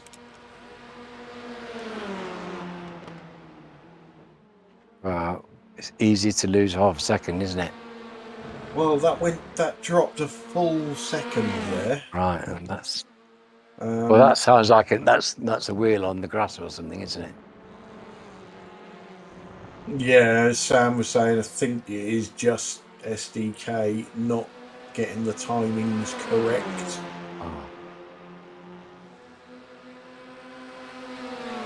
Oh, wobbly again with Shane, door to door. Shane's got the toe from Russell, and he's going to use that to outbrake Wobbly. It's the same that did it on the previous lap. Wobbly just wants to go side by side and stir the pot. Just by doing that, he doesn't need to do anything. That's applying pressure. He doesn't need to do anything more than that. Just put his car there. Everybody can see him. It might just create an opening, a small mistake by somebody, a misjudgment. You just don't know. Yeah, again, I think the trouble with the Honda is every time Wobbly pulls out, he hits a brick wall. Yes. Well, that is a bit of a nothing problem. else left to give, does it? But unless he can force an error. I mean, it's not beyond the bounds of reason. By pulling up at the side, he could create a situation where one of these guys puts the other one out and he just drives it over the line, seeing it happen. Exactly. And, Russell and Shane in the UK, Wobbly in the Netherlands. It's been very warm in the UK today, up to about 30 degrees. I'm sure it's very, very similar, if not worse, in the Netherlands. So fatigue comes into it in a 90-minute race. Yes, it's a big ass 90 minutes because these races require the same concentration that a sprint race does. You can't take an endurance mindset into these races. You still have to take a sprint mindset into it. So you're keyed up and it's intense all the time. The races aren't long enough for you to sort of let down at all and become a race rhythm. It's still fight. You're still in your fight mindset. It's still sprint racing, but for an hour and a half. Yeah, Stephen Walker incidentally took half a second out of Stefan Goebel on that previous lap. But it's 3.5 seconds still, so You know, he's been on 3.5, 4 seconds, hasn't he? Yeah, it's somewhere between 2.5 and 3.5 because SDK can't make its mind up. But it doesn't sound like Stephen's making significant inroads. And you'd think that it would need to be if his tyres are going to be struggling. Well, 10 minutes to go. How many laps have we got then? Not many. If that is 3.5 seconds, he's not quite going to make it. I think Stefan's as long as he doesn't start to feel the pressure, you know, he's under a lot of pressure now. It's only going to get worse as the last couple of laps come round. Stefan has got the gaggle that is Russell Cowell, Shane Powell, and Wobbly Kneecaps on track in front of him. Yes. Wobbly and Shane are battling hard. Stefan is going to be saying, "Get out of the way!" Yes, not. Oh, boy, and they did get out of the way. Goodness me! In a major way. Now are they going to hold up Stephen?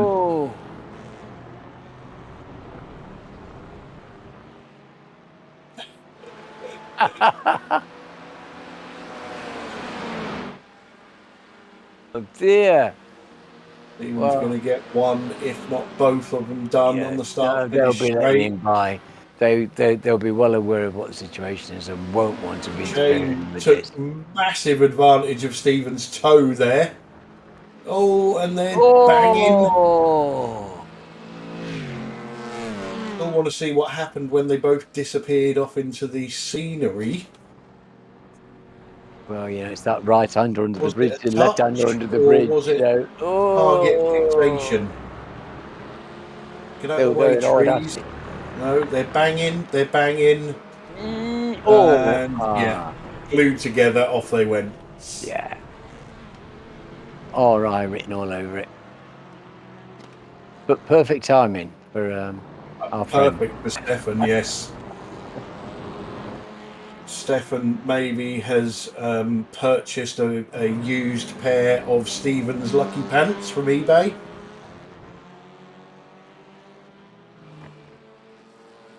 Three seconds or thereabouts at the moment.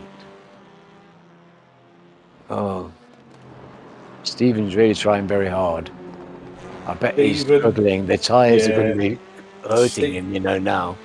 Stephen needs a mistake from Stefan. I think he's not going to do him on pure lap time, pure pace. Yeah, I think you're right there. But I just hope Stefan doesn't feel the pressure and just make one of those silly little errors that people do when they're feeling when they're right on the cusp, because it can really it can put pressure on you. Stefan just made his way past Russell Cowell in the distance, which in theory should give him a nice clean track now.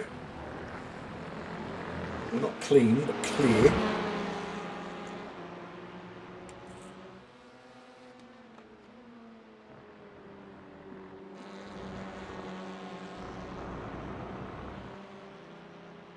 Oh, well, I thought probably faked me into thinking he was going for a pit stop then.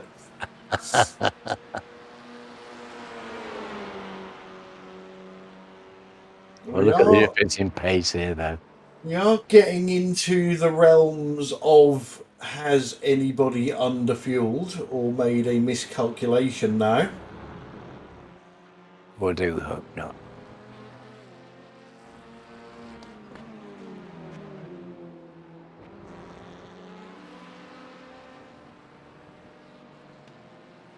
This is that stage in the race where your teammates are all checking how much fuel they've got left, and somebody says, I've got 5 laps left, I've got 4 laps left, I've got 6 laps left, and then you look at yours and go, why have I only got 2?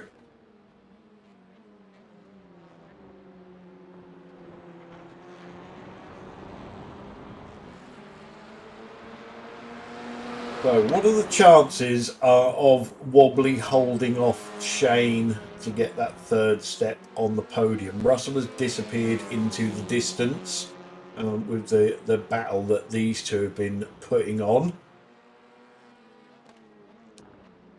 Surely Shane just needs to bide his time. You would think that Shane's got all the cards in this hand. You would think so. Wobbly's not easy to get past, though. He's not. His car's light now. Yeah, I would expect any move by Shane, and Wobbly is gonna block like a bitch. He won't give it up, that's for sure. And he's very, very good defensive driver. Gap is still coming down, Stefan to Stephen, but we're down to 4 minutes to go. They are literally going to have this lap and one more. That sounds about right, doesn't it? 2 laps to sort it out. Well, it's that gap is down, coming down at the front still, and this gap isn't coming down. Probably fast enough quite to shoot Mr. Power. But So Stefan has now got TCR leader Matt Elmore in front of him. Is he going to be able to make short work? He's telling Matt that he's coming. Matt didn't make it easy, but didn't make it exceptionally difficult. Stefan is passed, so Stephen will be next up. Now these guys race for the same team, so I'm expecting Matt to make it considerably easier for Stephen to get through.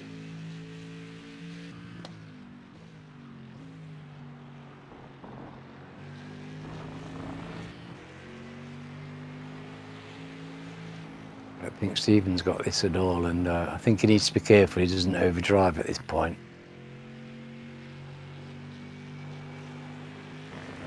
Because his tyres must be shot.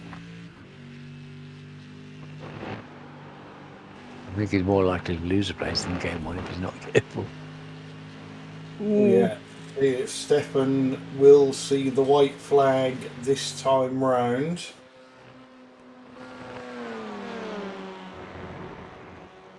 Wobbly's doing a fantastic job there, and that doesn't surprise me. Stephen Walker flashing his lights at Matt Elmore in the background. No, actually, I think that was Matt flashing Stephen. Okay, Stefan is on the start-finish straight, about to take the white flag. Where is Barney? That's a very visible gap. Look at that. That's not much of a gap. It's 2 seconds.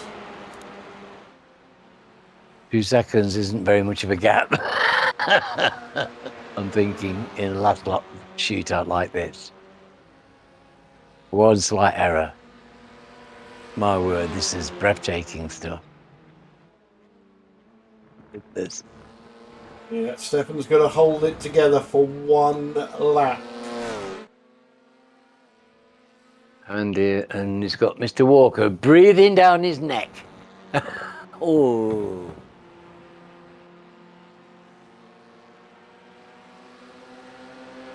Stefan Goebel has only ever had 1 win in this championship.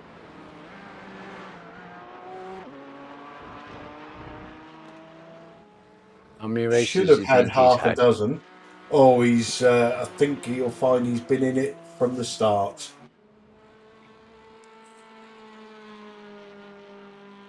Well, he deserves his win. And I hope he gets it. Stephen can spare the points, I think. This will be a big, big moment for Stefan Goebel. take a win here in this circumstance, because this wasn't given to him. He's won this. He has. Through the kink.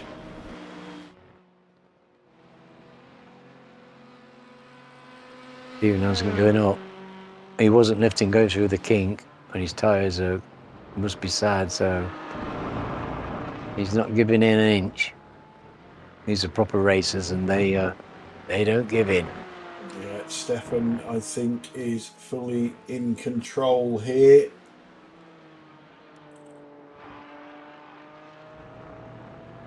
Climb up the hill. Stephen's chucking it through those bends. Absolutely thrown it through the bends. He couldn't do more, honestly. Look at this. Yeah. And takes the checkered flag for a well-deserved victory. Oh, fantastic. Matt Elmore takes his first ever win. This is awesome. Awesome. Congratulations to Matt as well. We said we could get some new winners tonight, and we certainly have. And what a pair. That's grand. That's delightful, Clyde. Wobbly did hold on for the third step on the podium in TCR, so that ended up being a cracking drive. Yes. Fantastic. He was absolutely killing that car in that last portion of the race there. Right, so who is Ramiboo TV? Sorry, can't be with you guys. Well done to Stefan and Matt. Ramiboo TV, nah. It's Spencer. It's Spencer. Spencer. There you go. Right, yes, of course. Wow. Fantastic. Yeah, that was tactically, again, another cracker. Let me save that replay. Excellent. That's that done. Well, you're in trouble, Clyde, because you can't give driver of the meeting to the winner. I didn't say I couldn't. I don't like to unless they deserve it. But that little one is still to come. Come on, thing. Hurry up. Right, so let's go through your official result for round 8 of the BSTV GT4 TCR Challenge. Fantastic win for Stefan Goebel in GT4 for BTS Esports. Second place, valiant effort from Stephen Walker for Spectre 6.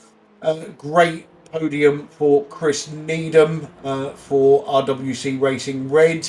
Jamie Wilson came home 4th for Team Chimera. Jason Haddington in 5th for RWC Racing Blue. Privateer Ellis Stevens in 6th, and Hugo Rouet for Fiercely Forwards in 7th. Over to TCR and your winner, first time winner for Spectre 6 TCR was Matt Elmore. Russell Cowell, also Spectre 6 TCR, came home in 2nd, and Wobbly Kneecaps for BSTV Esports Pink in 3rd. Shane Powell came home 4th for Spectre 6 Solo. David Ayres in 5th for Result Clothing iRacing Team. Roger Morton in 6th for Work Guard by Result. JB Dejoux in 7th for LMT Racing. And Brian Holmes in 8th for Orion Race Team. Okay, so let me... Who have we got in there? I've got nobody in the interview room that I want to talk to at the moment. I would like to talk to Stefan or Matt first off.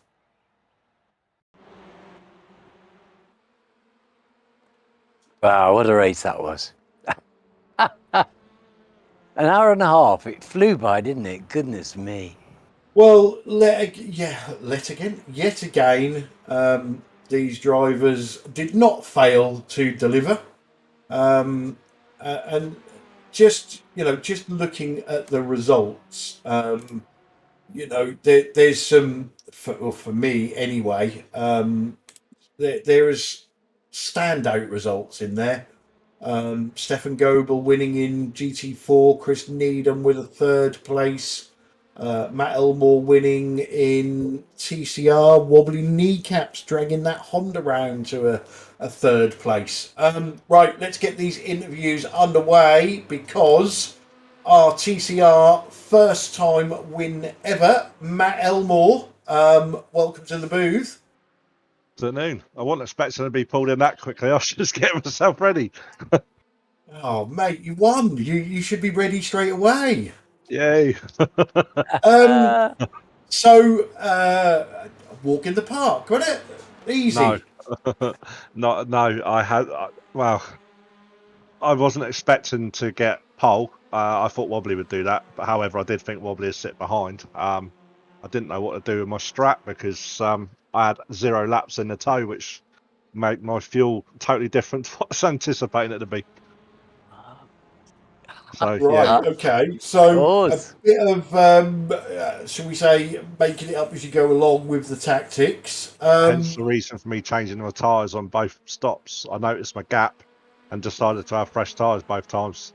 Well, I was just going to say, there were some big battles behind you, which, obviously helped you, first of all, break the toe and then extend your gap. Yeah, if I didn't have the gap, I wouldn't have changed my tyres twice. I'd have just done a one change because I know they last. There's not a hell of a lot of drop off, but with the temperatures getting warmer, and obviously I knew what my teammate's strat was, I thought I saw it. I've got a big enough gap. I'm doing fresh tyres as well for the second or the last stage. Yeah, and it certainly helped. It's we've been. I'm going to say we've been expecting this win. We've seen the effort that you've put in this season. We've seen you, consistently getting on the podium, and was just missing that win. The monkey is off your back, as they say. Does this mean we're going to see Matt Elmore dragged into the booth first on more occasions this season?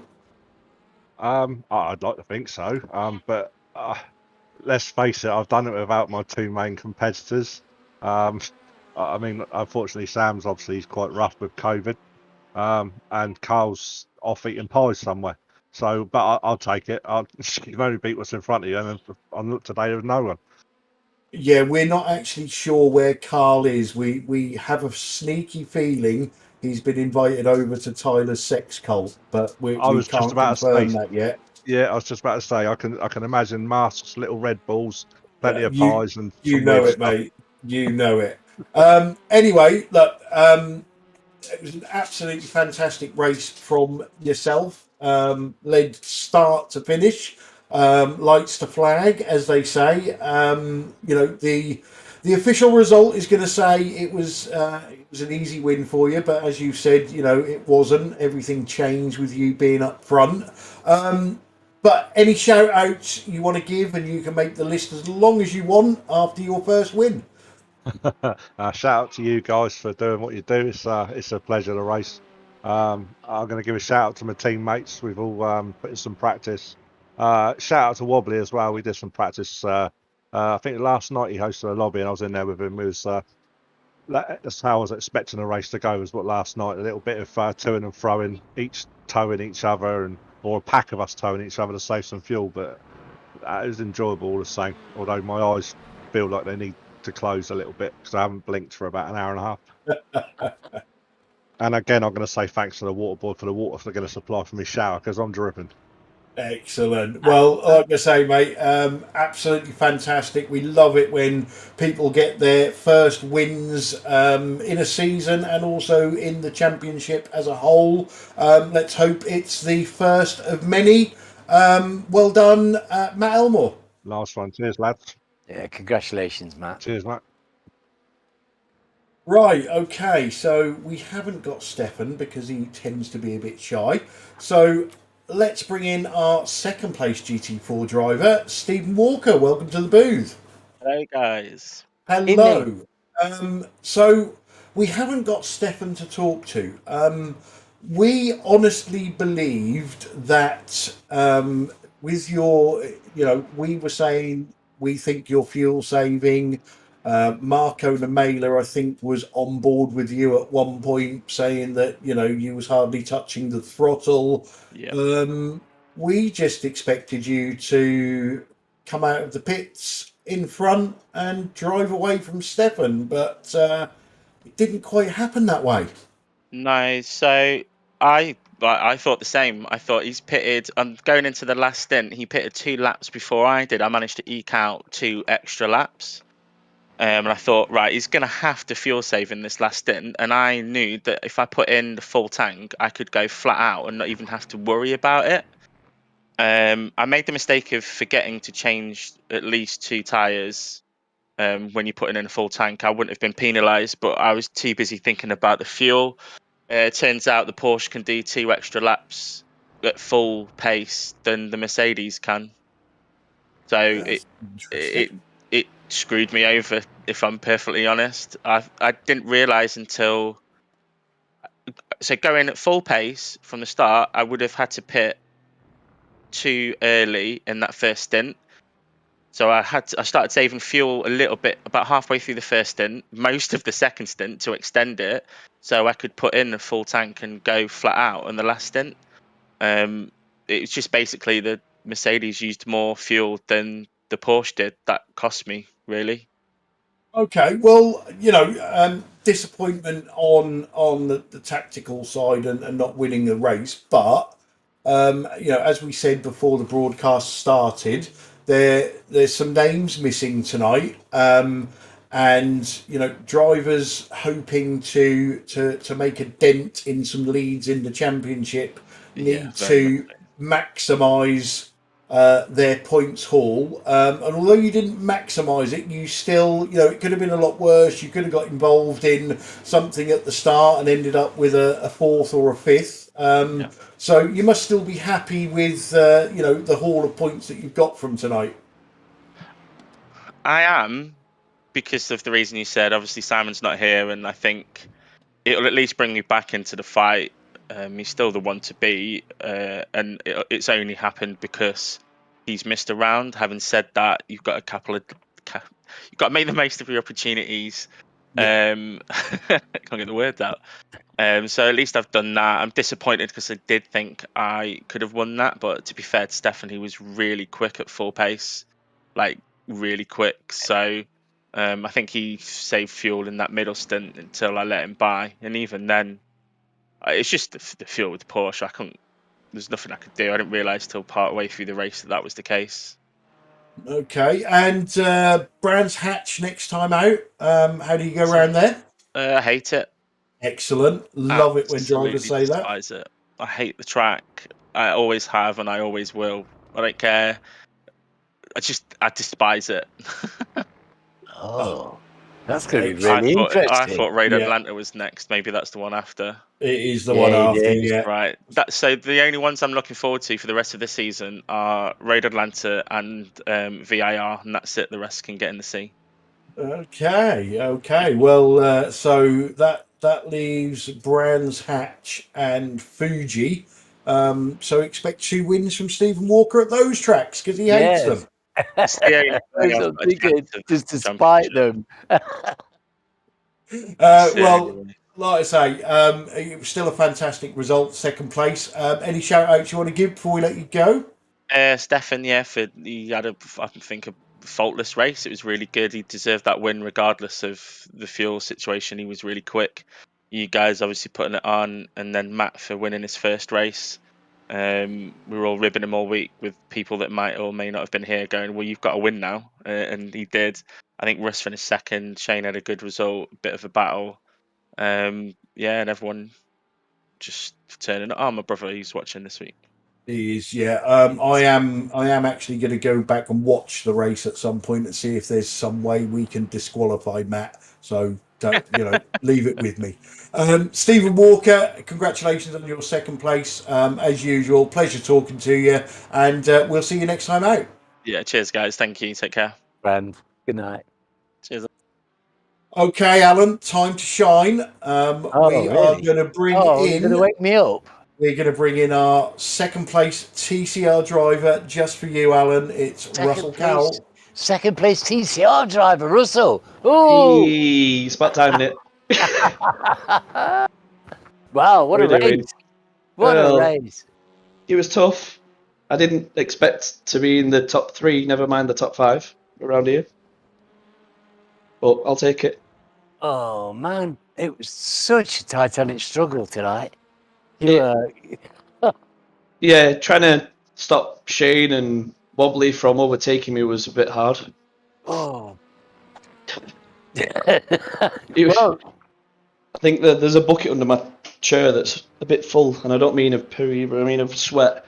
Yeah, I think everybody's worked hard tonight. This track invites fast, hard racing, doesn't it? And we've had a bucket full, haven't we?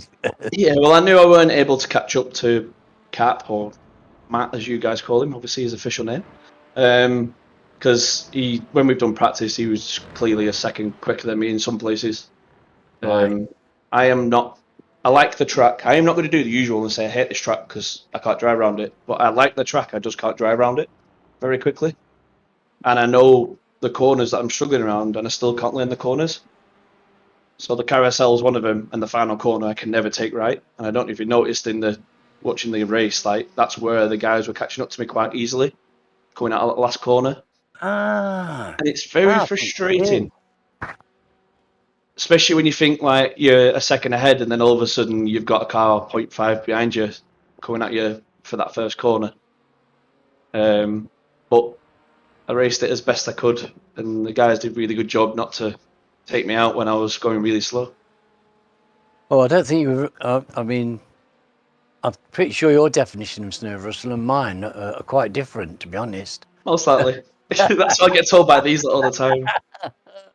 But it was a delightful race, and I'm interested that you got there's a couple of you've got bogey corners. I have a couple of tracks with bogey corners, but I wouldn't have thought that you would have struggled on the corners on this track because it's notoriously flowy and quick. Yeah, I like. That's why I like flowy tracks. That's why I probably like the track. But I am not the most consistent or flowy person around here. Following Matt around, like I said in practice, was the most frustrating thing I've ever done in my life. Knowing how quicker he was than me in them corners that I was bad around. Because even watching the replays, watching VRS, watching multiple different people take it, I could never do it the same as them. And I just couldn't, it felt like I couldn't get the power down quick enough, basically, coming out of the corner. But obviously, seeing everyone else gain up behind me was like, right, I need to start doing this right now, otherwise I'm going to get overtaken and lose the position. Yes. Well, you were, your teammate was there just in front, being a carrot for you. Yeah, I was trying to keep up with him at first, and then I just thought, you know what, I'm not even talking to him now. I don't like him. Just let him go.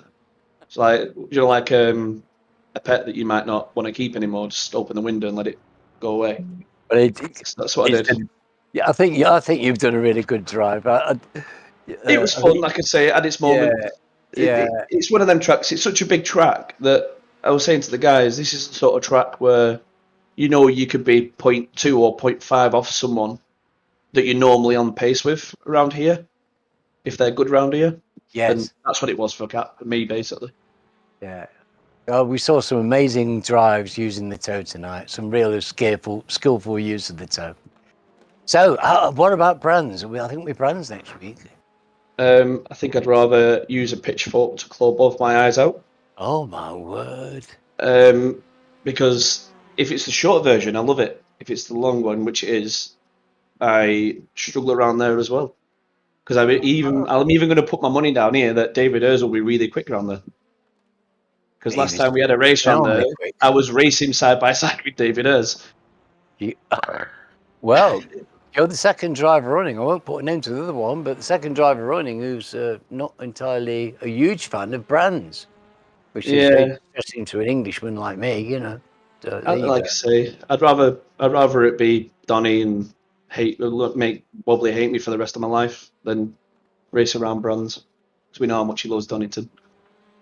Well, it's an interesting running, and I'm looking forward to the end of it. Tonight with some people not turning up and stuff, it's thrown a new perspective on the points and everything. And I've got to admit, not seeing Carl on track tonight was weird. Yes, weird for me as well. Yeah, it's very. But Yeah, I think next week he'll definitely bring the pain again, and I'll hate him even more for him being faster than me. well, thanks for talking to us, Russell. Would you like to give me shout outs, mate? Yeah, to you guys as always. You put up a really good job. I'm glad I got the fastest lap as well tonight. I didn't expect that. You? Oh, well done. Fantastic. You guys, obviously, the teammates for pushing me in practice, and everyone that races really was just chatting then with the other guys. It's generally a pleasure to race around everyone, even in the multi-class. You can get multi-class races you absolutely hate because, let's be honest, the quicker cars sometimes don't care whether you're slower than them, so they'll just take liberties. But generally in here, you don't get that. No, it's incredibly respectful and courteous racing. It's an example to everybody, really, and very classic all round. Yeah, well, lovely. That's lovely. Well, we'll see you next week, matey. Yeah. Cheers, Alan. See you next week. Cheers, Glad. Bye. Okay, so next up, let's bring in our fourth place GT4 driver, Jamie Wilson. Welcome to the booth. Hello. Got a bit of wake up now then. Yeah, please. It would help. Bit of trouble at the start. We watched it from Hugo's on board, and it was basically, what do I do? Left, right, no, keep straight, up, bang. Yeah, I didn't really have any good options there because I knew that, I forget who it was now, but someone, it might have been Stefan, was behind me on my left a bit, I think, from memory. And I thought, I could swerve left, but then that's just going to risk a bigger accident. So my snap decision was just put your foot through the floorboards, basically, to try and stop the car. And yeah, I did as best as I could, to be honest. But yeah, no, I didn't want to cause a bigger accident, so it was my only real choice. And it was frustrating because... Did that kill speed off the car? Because it didn't look... It wasn't a big shunt, and it was head-on, but we certainly saw some damage on the front of your car. I was surprised how much there was when I saw it afterwards, actually, because it was just a little boop. It really wasn't a big issue. Oh, I didn't take the fast repair at the first stop. It fixed half of it anyway. I tend to save that for if I've really thrown it into the fence or something somehow. But no, I just didn't have a great deal of pace. But I was there or thereabouts matching Chris Needham. But because of that offset from having to muck about getting back on track and TCRs and all that, I ended up 12 seconds back, which was frustrating because if I was 10 seconds further up the road where I probably should have been, then it would have been actually a really interesting race. But unfortunately, it was incredibly boring. Yeah, and then you do get races like that, don't you? We did say in the commentary it's not just the pace between, say, you and Chris, but the fact that you had to work your way through the TCR traffic, and we was just talking there about the respect that there is in the league. In an official race or some other leagues, you would see the GT4s just gunning it and dive bombing and forcing TCRs off track, whereas we don't get that in this league. There's more patience, but ultimately that hurts your lap time. Yeah, exactly. It wouldn't be fair on them for me to start barging my way through. So it's just a really crappy situation to be put in. And I suppose I made the most of it. I didn't really make any huge mistakes out there or anything. There were points at which I was, chasing Chris down, but it just wasn't. I didn't have quite enough pace to maintain that over a longer period of time. I think if we were close together enough where I could just about get into the toe, it would have been like a race-long, ding-dong battle, but it wasn't to be. Yeah, Brands Hatch next week. We just heard from a couple of drivers that, have basically said they would rather be best friends with wobbly kneecaps than race at Brands. What do you think about it? I think everyone that said that is completely wrong. Brands is brilliant. It's, I suppose, my local track. Simon's very local track as well. So, always enjoyed Brands in anything, either layout. My shoulders didn't like the short layout in an IndyCar. Oh yeah. Other than that, I almost won that race as well. I'm still annoyed that I didn't. I would guess that's like a full lap of opposite lock. You're not wrong. Yeah. Yeah, that was an adventure, that one. But yeah, no, I think the track's brilliant. It's going to be a bit of a pinch point at Druids on the first lap. It never goes wrong at Paddock Hill. It always goes wrong at Druids. So yeah, that'll be quite interesting. And yeah, Simon should be back for that. Simon's away today because it's his birthday. Oh well, happy birthday, Simon! Can't believe you've dumped us for your birthday, but he's probably enjoying his happy meal in his nice chair with his balloons. Yeah, or maybe he's another one that's gone to Tyler's sex cult for his birthday. We never know. Maybe.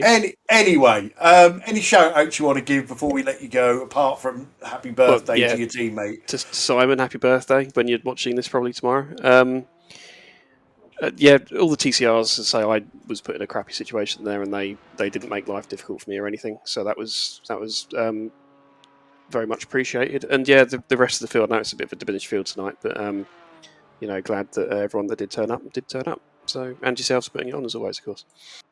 Excellent. Well, always a pleasure, mate. Congratulations on your 4th place, and we'll see you next time out. Yep. Cheers, guys. Yeah, grand. Hey, I'm going to leave Wobbly till last and bring in Mr. JB Dejoux. Welcome to the booth. Hey, Clyde. Hello. Now, I quite often see you patiently waiting in the interview room, and we don't get a chance to get round to you because there's 400 drivers in front of you. So I thought I'd grab you this time. How's it going in the TCR this season? It's going good. It's regrettably, I love the Audi, but the Hyundai suits me much better. So I have much better pace, and I've proven I can put some times down to compete with these guys. I just have to work on my consistency. And Sam Blees gave me a nice piece of advice. I don't know if he knew he was doing that last week, and I've been implementing that, and that seems to be working. Well, I'm going away with positive thoughts, right? Well, that is always a good point in this league. There's always people willing to help. Now, we see you in a cracking battle there with Roger Morton for a little while. I'm guessing you two are enjoying those battles that you have, and also it teaches you a lot of racecraft as well, doesn't it? It does. It really does. And it's funny because I was walking away from Roger and then did one of my patented mistakes, and he got back up on me, and then he just walked away from me. So Roger definitely found more pace as the race went on, and good for him. Yeah. And I'm fairly certain that your battles with Roger and the likes will go on for the rest of the season. Now, we mentioned in the broadcast you had some breaking news this week that you have signed for the BSTV esports team and will be representing them from next season onwards. So we're looking at some nice steps forward for you, especially now that you found a car that suits you. We're sort of half expecting that, with a bit of tutoring and some more help and advice, which, you get anyway, we're going to start seeing you, maybe even to start with, just moving up the grid by, like you say, cutting out your patented mistakes. Yeah, well, from your lips to God's ears. So, And I'm looking forward to it. Excited about being part of the team, and if there's any way I can blame everybody else if I don't improve, I will find a way. I promise. Just blame Wobbly. There you Everybody else go. does. Yeah, There you yeah. go. He's got big shoulders. Right, mate. Well, I'd say we thoroughly enjoy having you in the league. You are, should we say, one of life's triers. You never give up. You stick at it, and I'm very, very sure that eventually you will reap the benefits from that. Any shout outs you want to give before we let you go? To you for putting on the broadcast. Always an excellent job. Looking forward to watching that later on tonight. Wobbly on the chat. He helped me out with pit stop strategy today. And just to everybody in the league. It's just a great time. And thank you much. Cheers to all of you. Excellent. Well, Yeah, well pleasure done, talking matey. to you. And I'm glad we got to talk to you tonight. So congratulations on a great race. JB, to you. Thanks, guys. We'll see you. Okay, so we've left him till last. We got him in mid-conversation as well, which is always a bonus. Third place TCR driver, Wobbly Kneecaps. Welcome to the booth. Hello. So, first of all, how did you drag the Honda to third place? Yeah, I think I had the pace on my own, but yeah, I don't know. The car it's a blast to drive in the middle sector, and it was quite fast compared to the Elantra in the middle sector. But without the tow, we tried this. I actually trained with Cap and Ross a bit, and what happens, like if the Elantra becomes within like 0.6 seconds, it's like the NOS is activated, like and then just blasts off. And the Honda is just like when you're in like really close proximity, it's like, well, it just feels like that the whole time. It looked like every time you pulled out of the tow, it was like you hit a brick wall. There was just nothing left that the Honda could give you. Yeah, and basically, I think that's a good description. You pull out and you just stop accelerating. At least you're still accelerating, but compared to the Elantra, it just falls off. And I think that I would have gotten away with it if the fuel saving, because I had quite a good strategy. I figured it out. But I had that unlucky traffic with GT4s and Hugo coming through and Jamie on the wrong spot. And then David, well, fair enough for him. He sent it on me quite hard. I had to steer out of it, to be honest. I was a bit annoyed, but then again, it's racing, it's fine. But that completely screwed with my strategy. So I had to do something different and just slotted in behind Brian and him to, well, to save massive amounts of fuel. Yeah, it's you know, we see you probably because of the pace of the Honda.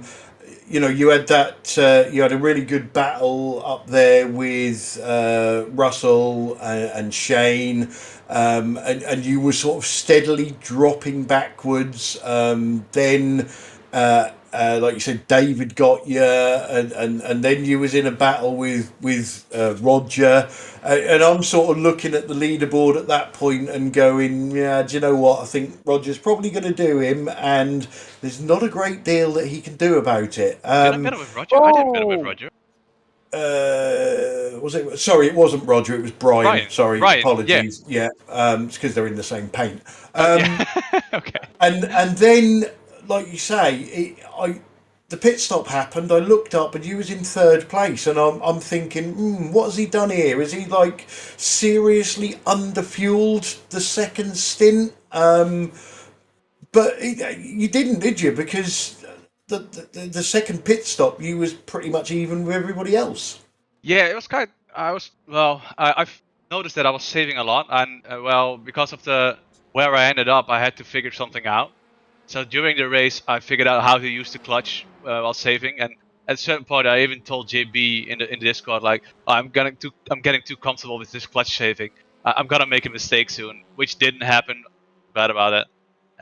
But I figured a way. Yeah, I found out a way to save more than I expected. And I was quite surprised to be so close to Russ. And I had the pace to keep up with him. And I figured if I just gun it for like 5-6 laps and I'm getting in the tow, I'm able to save even more. I didn't under fuel, but it was on the short side of things. Yeah. And Brands Hatch next week. Are you expecting a bit more out of the Honda? I'm hoping. I'm hoping it's a little bit better. I mean, a couple of fast corners, couple of slow corners, not a lot of straights. I think I might lose out on the hill a bit, but it might suit the Honda. It might not. I have never driven it in the Honda, but I think it's a blast to drive another car which has this limitations compared to the other car, but it gives it a challenge, which is quite fun. Yeah, and we certainly enjoy watching the challenges and the fun that you have with the Honda. So before we let you go, any shout outs you want to give? Shout out to you guys for setting up the podcast. JB for being a new team member. Great to have the lad in the Discord, and really fun of the fan. And I want to thank the other guys for driving around me. I think that Shane and me, we had like 16 zero contacts. We had one bigger contact, but I think the cars just collided a little bit, and iRacing does weird things with colliding. But good shout out to him and Russ and Matt for training as well. Was a good fun. Excellent. Well, always a pleasure, mate, and we'll see you next time out. Wobbly kneecaps. Cheers, mate. Yay, well done. Hey. Right, guys, that is the interviews over. So it's time for me to put you guys on the spot. And this week we're going to start with Sam, who is your GT4 driver of the evening. You will aid me to take light, but I'm gonna pick Stefan for GT4s. I think he drove the best race. Okay. Well, he won it, so yeah, there's no question about it. Certainly not going to argue with you, mate. And your TCR driver of the evening. Probably obvious, but I'm gonna give it to Matt. The first win, it's awesome, it's great. He was just in front from the start to the end. That's awesome. Nice race. Excellent. Can't argue with either of them. Alan, your GT4 driver of the evening, please. Have you got any of those Ditto Mark things? Because, what can I say? Sam's just said it all, to be honest, and I can echo his sentiments. So that's going to be another Stefan Goebel for you. Steph, I'm delighted. I'm absolutely delighted that Steph won that race. Honestly, I've been willing him on for weeks. I'm thrilled that he's actually won a race and in fine style as well. And, marvelous. It wasn't giving him, and he did it. And no, he certainly earned that win, didn't he? And your TCR driver of the evening. It's got to be Matt, hasn't it? Goodness me, his first win. Come on, what a drive, start to finish, and it's Matt as well. Okay, so nobody works harder. Sam and Alan in harmony. Who would have thought it? Right, so me. Let's have a look. So GT4. Do you know what? I could give it to Chris Needham for that third place, but I'm going to have to agree with you two and give it to Stefan. Not because he won, but because of the way he won. I think Alan hit the nail on the head.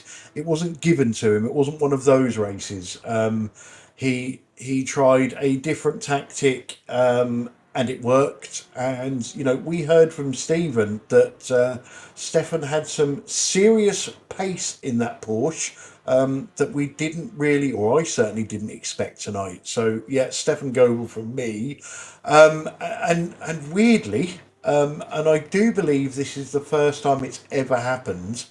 I'm going to agree with the both of you again on TCR and give my vote to Matt Elmore. I dearly wanted to give it to Wobbly for dragging that Honda round to a third place. But, Matt Elmore, first win, you can't ask for more than that. So not only have I voted for both of the winners, I've actually agreed with Alan, which is not unusual, but I've agreed with Sam, which pains me like you've never known before. It's nearly as bad as agreeing with Pete. But yeah, so clean sweep tonight for Stefan Goebel and Matt Elmore. Right, guys, so that is round 8 over. Coming up for you in the next week, let me have a look at the calendar. So we are back in action on Saturday.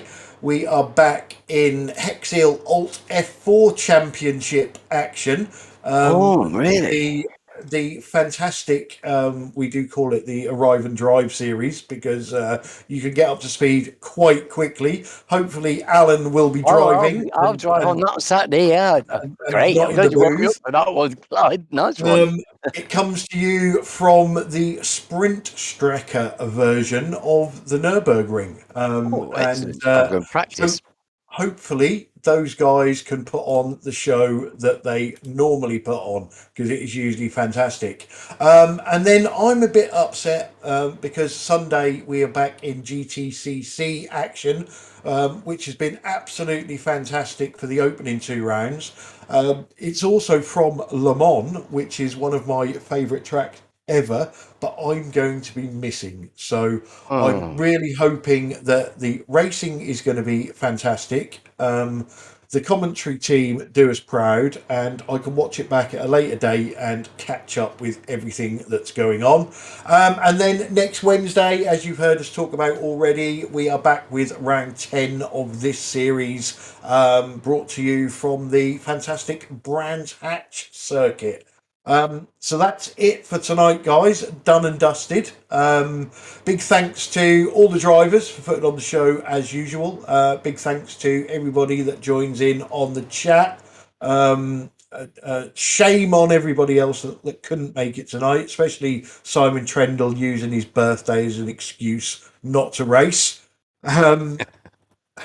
As usual, make sure you drop this video a like, make sure you subscribe to us on YouTube, make sure you follow us on Facebook, that way you never miss any of our action. I shall say goodnight, let the guys say goodnight, and then we shall close the broadcast. So, good night everybody, thanks for watching and stay safe. Oh, good night, folks. It's been lovely. It's been a great evening, and thanks for your company. And good night, everybody. See you Saturday.